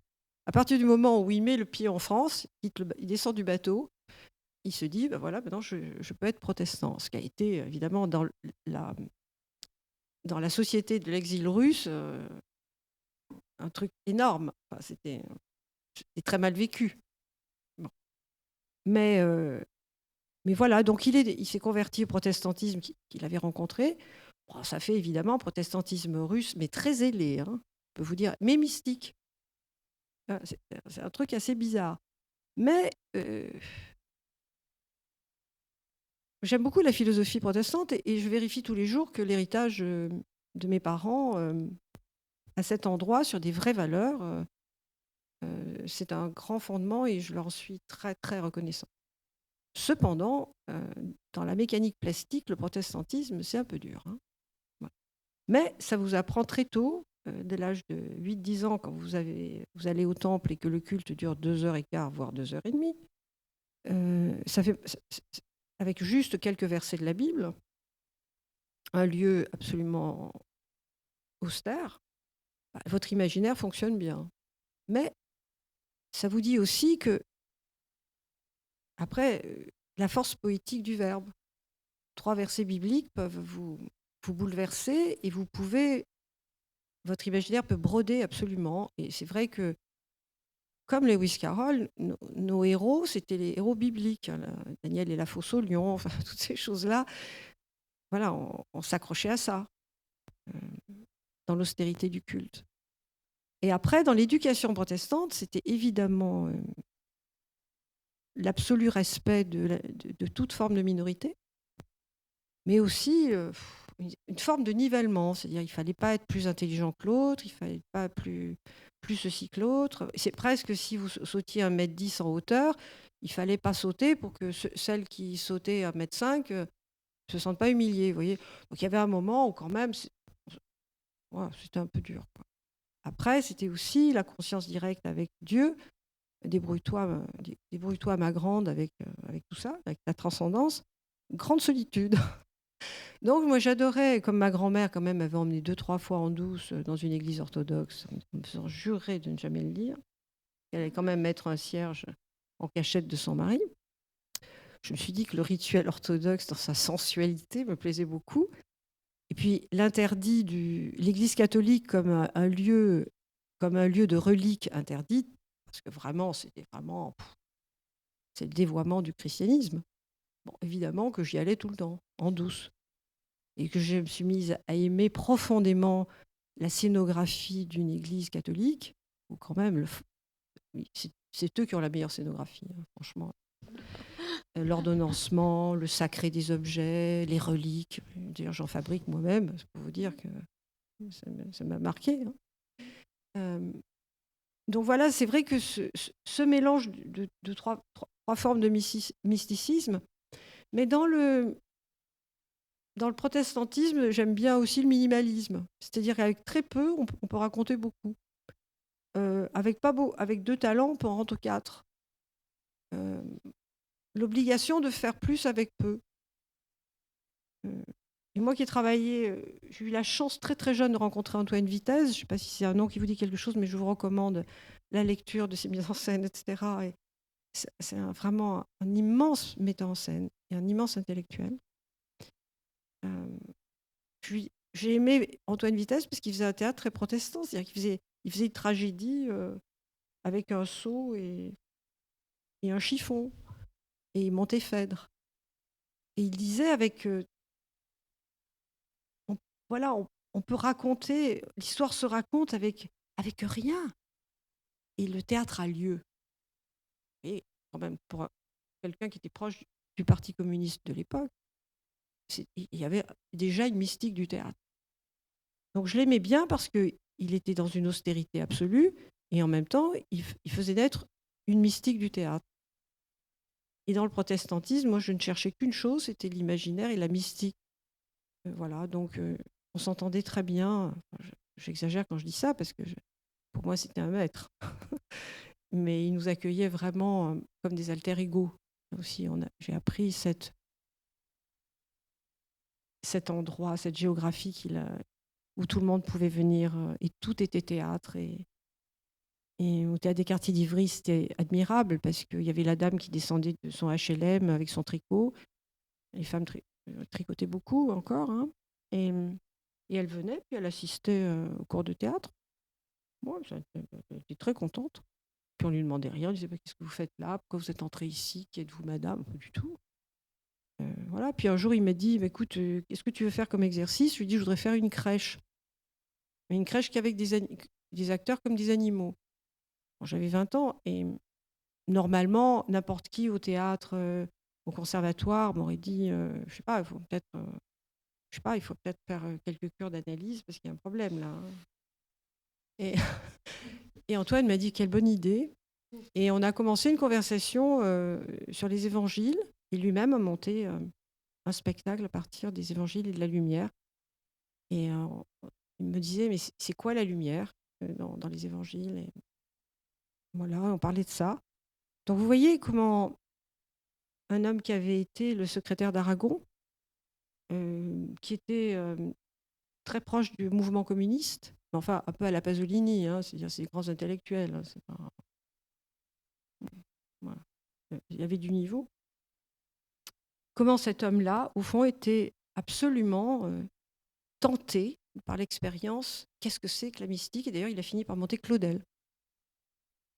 Parce que le poétique et le mystique, à un moment donné, ça se rencontre. Et vous voyez l'ouverture d'esprit. Et quelle chance! Quelle chance! Je ne remercierai jamais assez le fait d'avoir rencontré Antoine Vitesse, qui est ce grand initiateur. Vous savez, c'est des êtres qui vous transmettent quelque chose, on ne se rend pas compte tout de suite, mais immense pour toute la vie. Et surtout, être autorisé à faire ce pourquoi vous êtes venu sur Terre. Il nous le disait d'ailleurs. Voilà. Donc je vous parle d'Antoine Vitesse, et ça c'est une très bonne chose, et je vous recommande de lire tout ce qu'il a fait. Merci.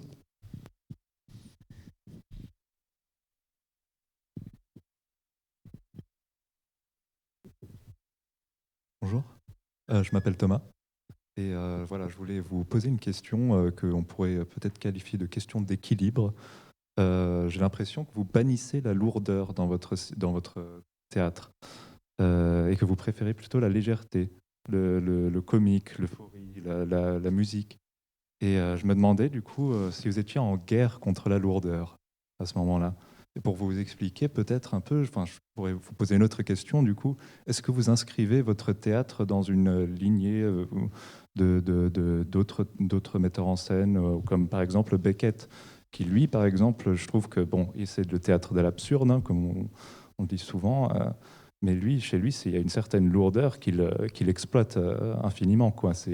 On contemple la finitude, la catastrophe. Tout à l'heure, vous parliez de la représentation du désastre de l'enfance sur scène.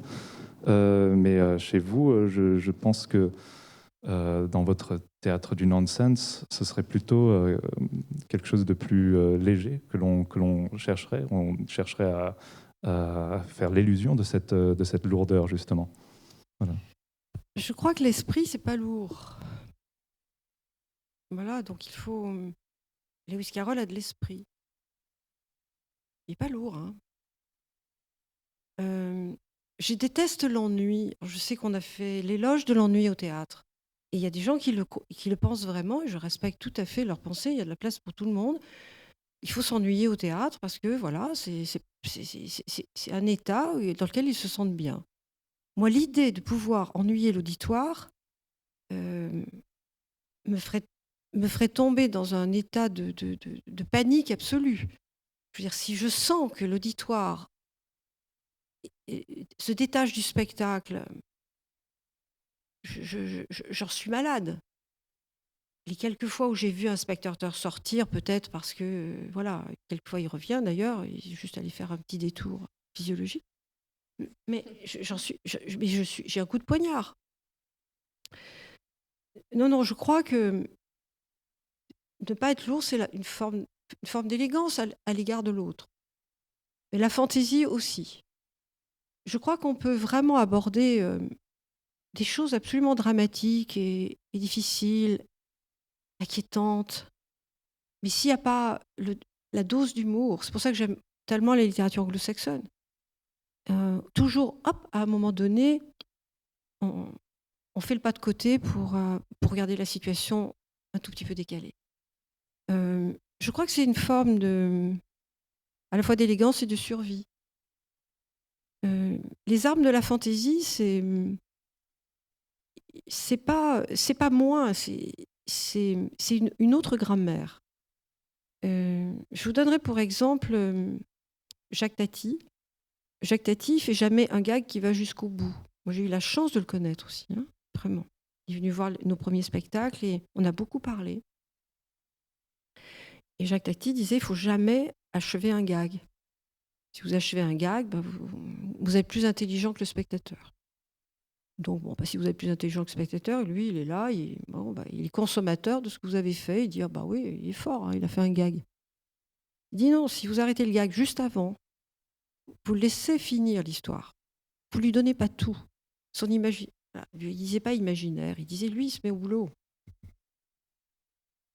Mais chez Jacques Tati, qui s'appelait Tati Chef, et qui était d'origine russe, il y avait une grande élégance à dire que l'autre est peut-être plus intelligent que moi. Une fois que vous avez eu moi, si vous voulez, j'adhère à ça. Je n'ai pas envie de tout dire. Je pense que l'intelligence de chacun, mais surtout l'intelligence de cette masse étonnante qu'est un public, est absolument surprenante. C'est une force qui vient à la rencontre des acteurs et il se passe quelque chose de puissant. Donc, je pense que le théâtre n'est pas une démonstration de l'intelligence. C'est bien plus que ça. Et ça nous dépasse. Voilà. L'auditoire et nous autres. C'est encore une troisième dimension. Donc, c'est pas la peine de faire... Puis alors, moi, j'étais abreuvée de théâtre post-brechtien avec du marron, des trucs explicatifs, redondants, où on disait il fait froid, le type avait froid, le texte disait qu'il faisait froid, mais on mettait de la neige. Enfin, je veux dire... Et puis, l'esprit de sérieux, quand même, pendant des décennies du théâtre français, se prenait pour des Allemands, enfin, c'était insupportable. Nous, on s'est moqué de ça, vous ne pouvez pas savoir. On riait, ils s'habillaient en ouvriers, avec des casquettes, ils n'étaient pas plus ouvriers que moi, enfin, un peu plus... Non, nous, on a beaucoup ri de ça. Mais au fond, au départ, c'était une colère, hein, un énervement, disons.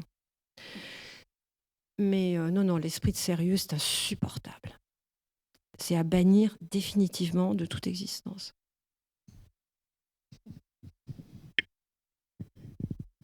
Je pourrais peut-être rebondir, si possible. Vous parliez tout à l'heure de printemps, de penser de réinvention, que le théâtre, c'est une réinvention de l'espace-temps, et que je ne sais plus exactement, mais vous aviez parlé de printemps, et ça m'a fait penser au nom que donne Tristan Garcia à une ruse contre la modernité qu'il a appelée de primavérisme. Et du coup, voilà, pour lui, c'est une sorte de ruse d'intensification passagère contre le désenchantement de la modernité. Donc c'est ça un peu ce que vous essayez de faire, non, aussi? C'est très bien dit. Et oui, je sens bien un cousinage, là, tout à fait. Et bien sûr qu'on a tout un arsenal de ruses, d'artifices pour rendre les choses vivables. Mais je crois que la vérité, elle vient de la représentation. Je crois le théâtre est fait de réel, bien sûr, les corps sont vrais, les choses sont vraies.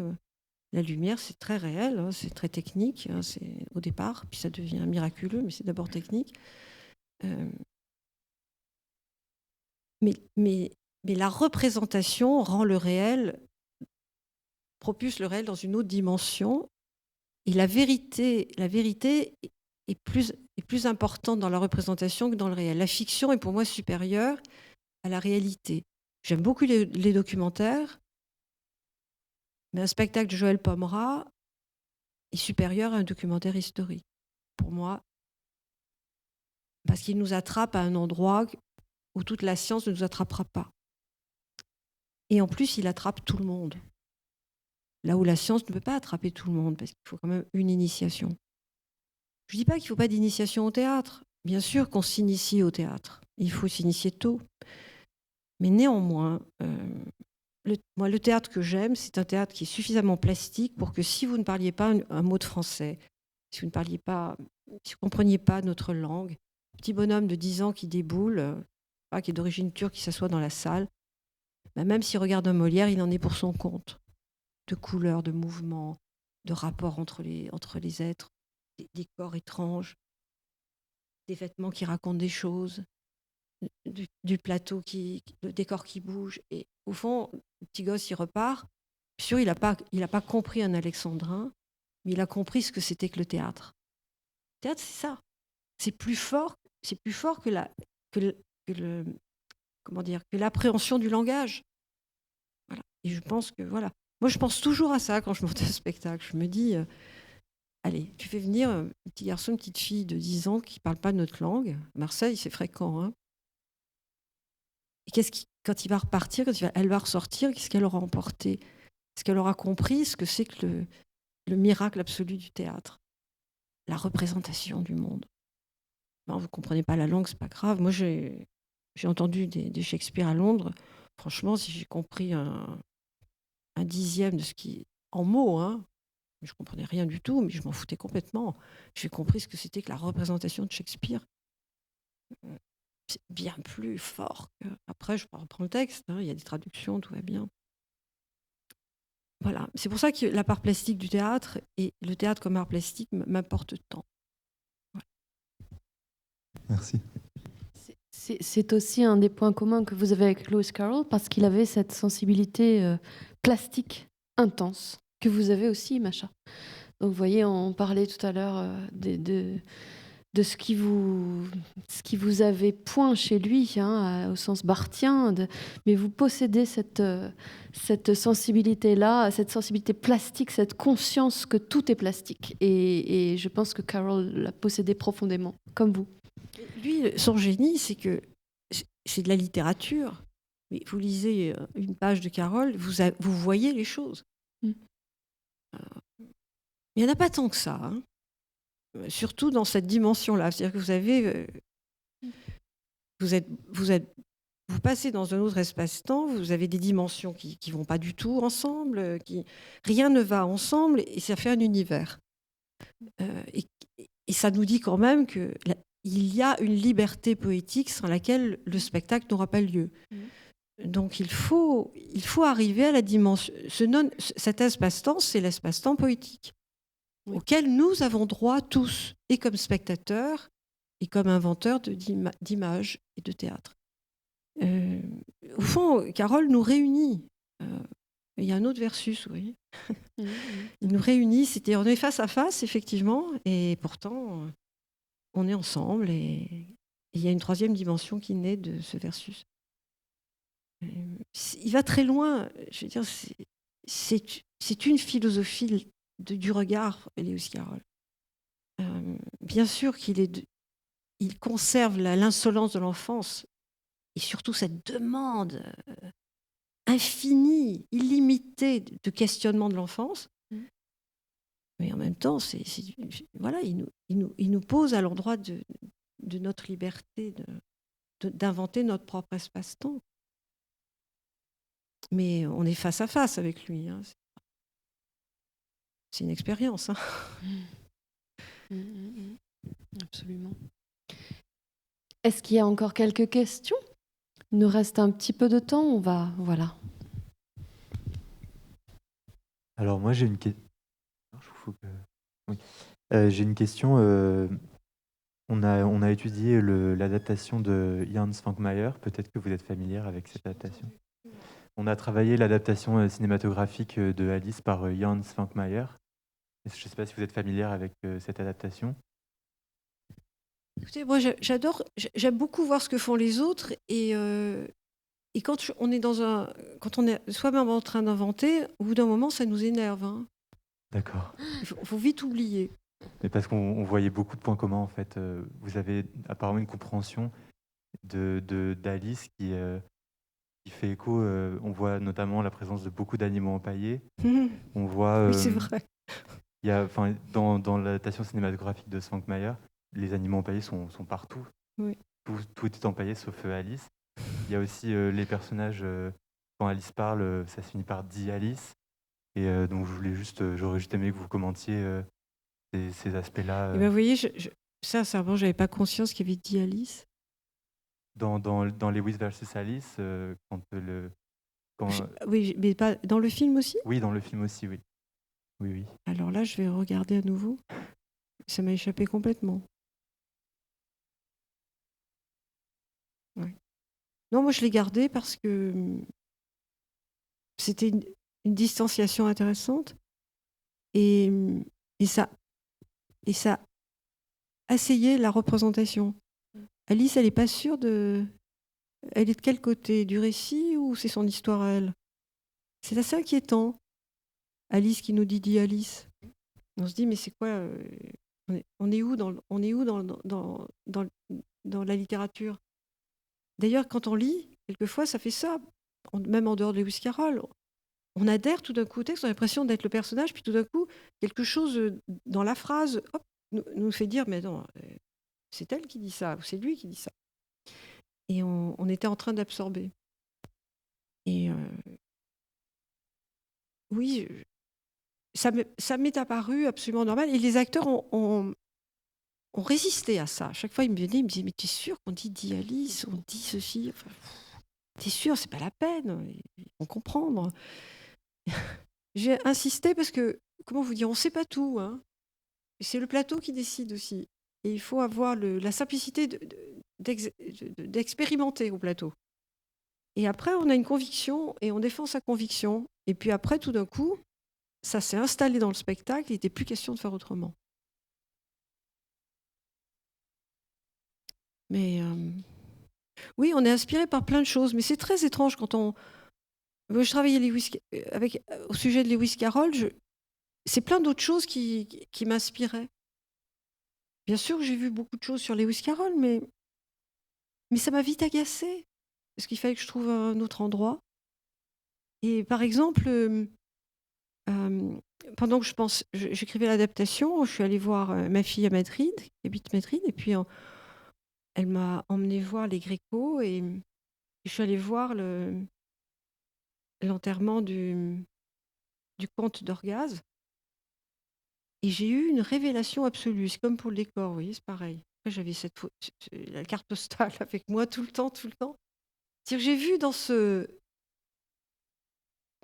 tableau exactement la mécanique carolienne. Et presque victorienne, alors que c'est un tableau de 1500 et quelques. Hein. C'est-à-dire qu'il est composé de deux zones. En bas, il y a l'ordonnancement de très hiératique de tous les... de toute la société espagnole, très stricte, comme ça, ils ont tous des visages en lame de couteau, ils sont absolument dans une fixité absolue, une régularité comme ça. Il y a le jeune comte d'Orgaz sublime dans sa cuirasse sublime, brillante. Il y a un enfant au premier plan, ce qui était absolument interdit à l'époque. Et on tient le corps de ce jeune homme à regarder, vous vous demandez, vous ne voyez pas du tout un enterrement, sauf qu'eux, ils font des têtes épouvantables. Mais lui, il a l'air de dormir, d'être dans un rêve. Alors en bas, c'est strict. Alors, à côté, la société victorienne, c'est très très drôle. Hein. Et puis au-dessus, il y a le ciel. Et alors là, il y a il y a tous les personnages du ciel. Il y a des pieds qui pendent, il y a des clés qui volent, il y a des nuages, les corps sont tous désarticulés. C'est un chaos absolu. C'est une danse incroyable. Et donc là, le réel est organisé comme quelque chose d'absolument fixe. Le mort est peut-être un dormeur. D'ailleurs, l'enfant qui est au premier plan, qui était le fils du peintre, nous regarde, comme par hasard, un enfant nous regarde en disant c'est un peu bizarre tout ça. C'est vrai ou c'est pas vrai la peinture? Et là-haut, tout ce qui est le ciel, c'est le chaos. C'est le baroque absolu. Et je trouvais que c'était absolument carolien, parce que le ciel et même la religion de Lewis Carroll ne fait pas la différence entre les personnages bibliques, les ectoplasmes, les fantômes, les fées, les lutins, tout ça, c'est son ciel à lui. Et ça danse partout, ça saute partout, c'est là sur votre table. Vous retournez, il y en a 2 qui sont passés. En revanche, la société victorienne, et la société victorienne, quand même, elle tient le conte, l'équivalent du conte d'Orgaz, qui est soi-disant mort, mais qui est peut-être le rêveur. Et j'avais vu dans ce tableau, qui m'a absolument bouleversée, au fond, la mécanique du spectacle. Merci. Une dernière question? Oui. Pierre, oui. Et alors, on en prendra une dernière avec Léna et on clôturera. Oui. Merci. Pour reprendre ce que vous disiez, Madame Gasquet, par rapport à la qualité plastique de votre œuvre, j'ai récemment lu votre bréviaire et j'ai énormément apprécié la lecture puisqu'il m'a rappelé d'une autre œuvre qui, comme on pourrait dire en anglais, est devenue un trope, un topoi de la littérature nostalgique, qui est La première gorgée de bière de Philippe Delerme. Et il a été publié 1 an avant votre bréviaire, en 97. Et j'aurais aimé savoir si votre rapport, par exemple, à l'œuvre de Delerme, et si nécessairement chez vous les objets ont forcément cet aspect iconique et nostalgique, comme les objets peuvent apparaître chez Delerme, ou s'ils ont aussi, pour reprendre vos origines protestantes, cet aspect utilitariste qui colle plutôt bien à un environnement protestant. Vous savez, mon protestantisme, je l'ai un peu bousculé. Hein. À part quelques valeurs premières que je garde, comme je vous dis, le respect des minorités, je pense que je suis passée... mon pas de côté est assez important. L'œuvre de Philippe Delerme, bien sûr, je la connais comme tout le monde, mais très très mal, donc je ne me permettrai pas de vous faire une vraie réponse parce que je ne la connais pas assez. Pardon. Hein. Je ne pense pas qu'il y ait quelque chose de nostalgique dans ce que je fais, pas du tout. Non, c'est plutôt comment vous dire? C'est plutôt un combat pour arrêter le temps. C'est aussi quelque chose qui disparaît. Et ces objets-là, c'était aussi... c'est aussi... Ils avaient une éloquence terrible. Ils étaient assez terribles. Je veux dire, tout d'un coup, le bréviaire, c'est loin, mais tout d'un coup, je le revois. Mes parents étaient un peu modernes, donc j'avais des maillots de bain à peu près corrects. Mais j'avais parmi mes camarades des maillots de bain tricotés en laine.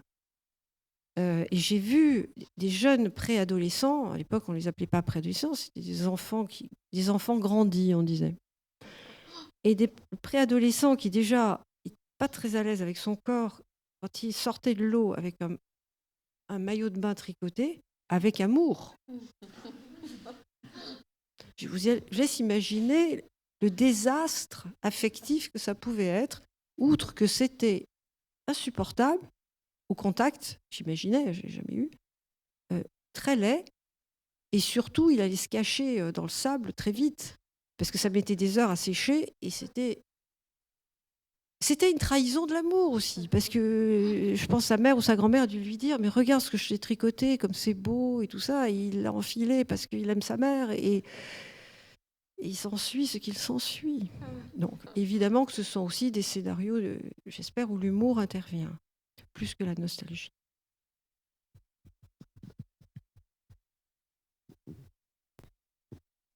J'avais une question. J'avais une question justement par rapport à ces objets également, et surtout leur place et leur valeur. Vous parliez des objets que vous récupériez pour la pièce, mais aussi pour l'exposition. Comment vous choisissez lesquels vont apparaître dans la pièce, lesquels pour l'exposition? Et surtout, est-ce qu'il s'agit d'une juxtaposition de type qui rappelle un peu l'esthétique victorienne et les cabinets de curiosité? Ou est-ce que c'est un moyen de recréer une autre hiérarchie de ces objets? Ou est-ce qu'ils ont justement de la valeur parce qu'ils sont déclassés, comme vous l'avez dit tout à l'heure? Ou est-ce que vous voulez leur apporter une autre valeur? J'aimerais que vous développiez un peu. Alors, je vais être... comment vous dire? Là, j'ai l'air à peu près sensée. Dans mon rapport aux objets, je suis complètement toquée. Hein. Donc, je ne suis pas du tout du côté de l'intelligence. Et la réflexion à laquelle je pourrais répondre avec vous d'intelligence, d'analyse, moi, je ne l'ai pas du tout à ce moment-là. Je pars comme une cinglée.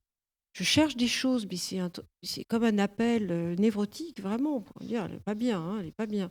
Et je cherche des objets, j'en ai besoin, je les cherche comme comme par mission. Et je lis vraiment avec beaucoup vraiment de simplicité. J'ai besoin d'aller les trouver. J'ai l'impression que je ne peux pas les laisser là. Et qu'il va falloir que je les mette dans une histoire, et que je les raconte, que je les célèbre, et que ça va devenir... je ne pourrais pas faire autrement. Et c'est depuis toujours. Et quand mes enfants étaient petits, ils avaient honte, comme ils me disaient.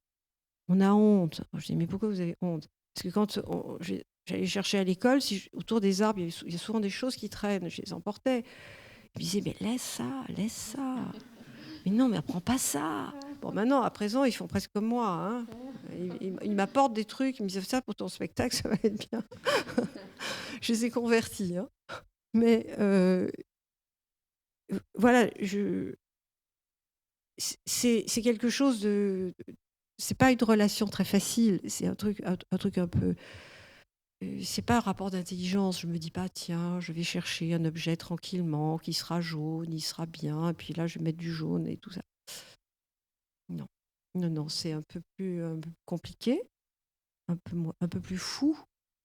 Et l'intelligence arrive après, mais vous savez, moi, je me méfie beaucoup des metteurs en scène qui font de la dramaturgie a priori, parce que après, a posteriori, on peut parler, parce qu'on devient spectateur de ce qu'on a fait. Donc, on peut prendre du recul et vous dire, ah oui. Après, on peut faire le récit de comment ça s'est passé. Mais dire qu'on a l'intelligence avant, non. On a un truc frénétique qui vous prend. Et après, on a trop d'objets. Je sais que j'embête tout le monde avec tous ces trucs que j'apporte. Hier, j'ai rencontré une dame qui vend des vêtements anciens. Et j'ai pris plein de choses qui, a priori, je ne sais pas du tout ce que je vais en faire, mais je sais que c'est comme des crayons de couleur et que je m'en servirai un jour, et que là, il y a une éthique. Il n'y a rien qui ne jouera pas. Voilà. Tôt ou tard, ça joue. Mais sur l'instant, c'est très bizarre. D'accord, merci. Après, c'est vrai qu'il y a un travail de palette. Hein. Une fois qu'on a inventé le spectacle, bien sûr, je regarde le décor et que j'équilibre les couleurs. Hein. Ça, oui, c'est un bonheur absolu et j'y tiens beaucoup. Merci beaucoup, Macha, de vous être prêtée à l'explication, à la déconstruction de votre esthétique pour nous. Merci de nous avoir régalés. Évidemment, je regarde ma montre et j'ai pas du tout envie de m'arrêter, mais je me dis que vous devez être fatigué. Alors, avant de clore cette séance, je vais laisser la parole à France Laredo. Si, parce que j'ai oublié de lui laisser au début. Donc, voilà. Donc, France, tu viens me dire non? Oui, simplement, au niveau de cette rencontre, de cette masterclass, il y avait un réel travail pédagogique réalisé par le professeur Gasquet et Guillaume Braquet. Donc moi, je voulais les remercier pour leur confiance. Vous remercier Macha, mais aussi le TNP, puisque initialement, donc, il y avait votre spectacle, mais il y avait aussi la grande générosité du TNP d'accueillir une exposition réalisée par 4 artistes. Et donc, je remercie la présence d'Asik Silis et de Daniel Stéphane, puisque c'était une exposition qui s'appelle Happy Birthday Alice. Et là, Asik va vous remettre, puisque nous avons été très honorés, cette exposition qui devait se tenir au TNP était également, il y avait également un ouvrage en lien avec cette exposition, et le président nous a fait un grand honneur, c'est d'accepter de pouvoir éditer cet ouvrage. Et là, Asik va vous remettre un exemplaire. Merci à vous tous. Merci. Je voulais vraiment vous remercier infiniment remercier bien sûr Laurence et Guillaume, mais vraiment de la qualité de vos questions. Et vous ne pouvez pas savoir comme ça porte et comme ça donne du sens à ce qu'on fait, ce partage-là. Merci infiniment.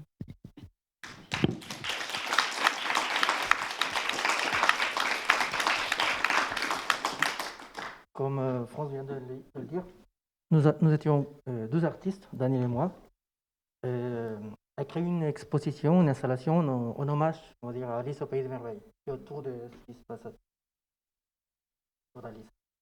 Et ce livre-là, ce roman-là illustré, fait partie de cette installation. Donc on est fiers de vous le... Je suis ravie de rencontrer deux artistes. Merci beaucoup. Merci à vous. Et Daniel, ainsi que 2 autres artistes, ont écrit leur Alice. Et Attic est un spécialiste de l'infographie. Donc vous verrez, cette page est impressionnant. Voilà. Merci beaucoup. Merci. Très contente. Merci beaucoup. Merci beaucoup. Alors, Macha, merci encore. J'ai envie de vous proposer un abonnement. Vous viendrez tous les mois, toutes les semaines, tous les ans. Vous êtes toujours la bienvenue à Lyon 3. Vous serez... Voilà, vous serez toujours la bienvenue à Lyon 3. J'espère que nous allons travailler ensemble. Et voilà, je voulais remercier mes masters, mes chers masters, qui avaient tellement peur que vous ne veniez pas et que tout s'écroule. Donc, vous voyez, on a réussi à avoir cette séance. Merci, Macha, d'être venue nous voir. Nous irons voir votre exposition en juin. Nous allons y aller tous ensemble. C'est la première fois dans toute ma carrière, vous voyez, ça fait 25 ans que j'enseigne à la fac.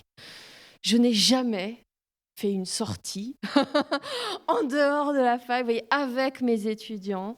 Et c'est un plaisir, c'est un bonheur. Voilà, ce sera la première fois, vous voyez, voilà, depuis que... Et ce sera pour voir votre œuvre, Macha. Et on s'en réjouit tous. Parce que, vous savez, c'est très rare que les universités... voilà, c'est quelque chose... Voilà. Là, vous voyez, Lyon 3 nous l'a permis. Et nos étudiants sont des étudiants de... Voilà, je voulais vous dire merci à vous aussi de votre travail, de votre implication dans tout cela. Et merci encore, Macha. Voilà, c'est vraiment un plaisir. Et merci Felicity d'avoir montré les images. Merci Victor aussi. Je ne sais pas où il est, Victor. Il est là-bas. Merci beaucoup. Voilà. Et puis, voilà. Ce n'est qu'un au revoir. À bientôt. Merci beaucoup.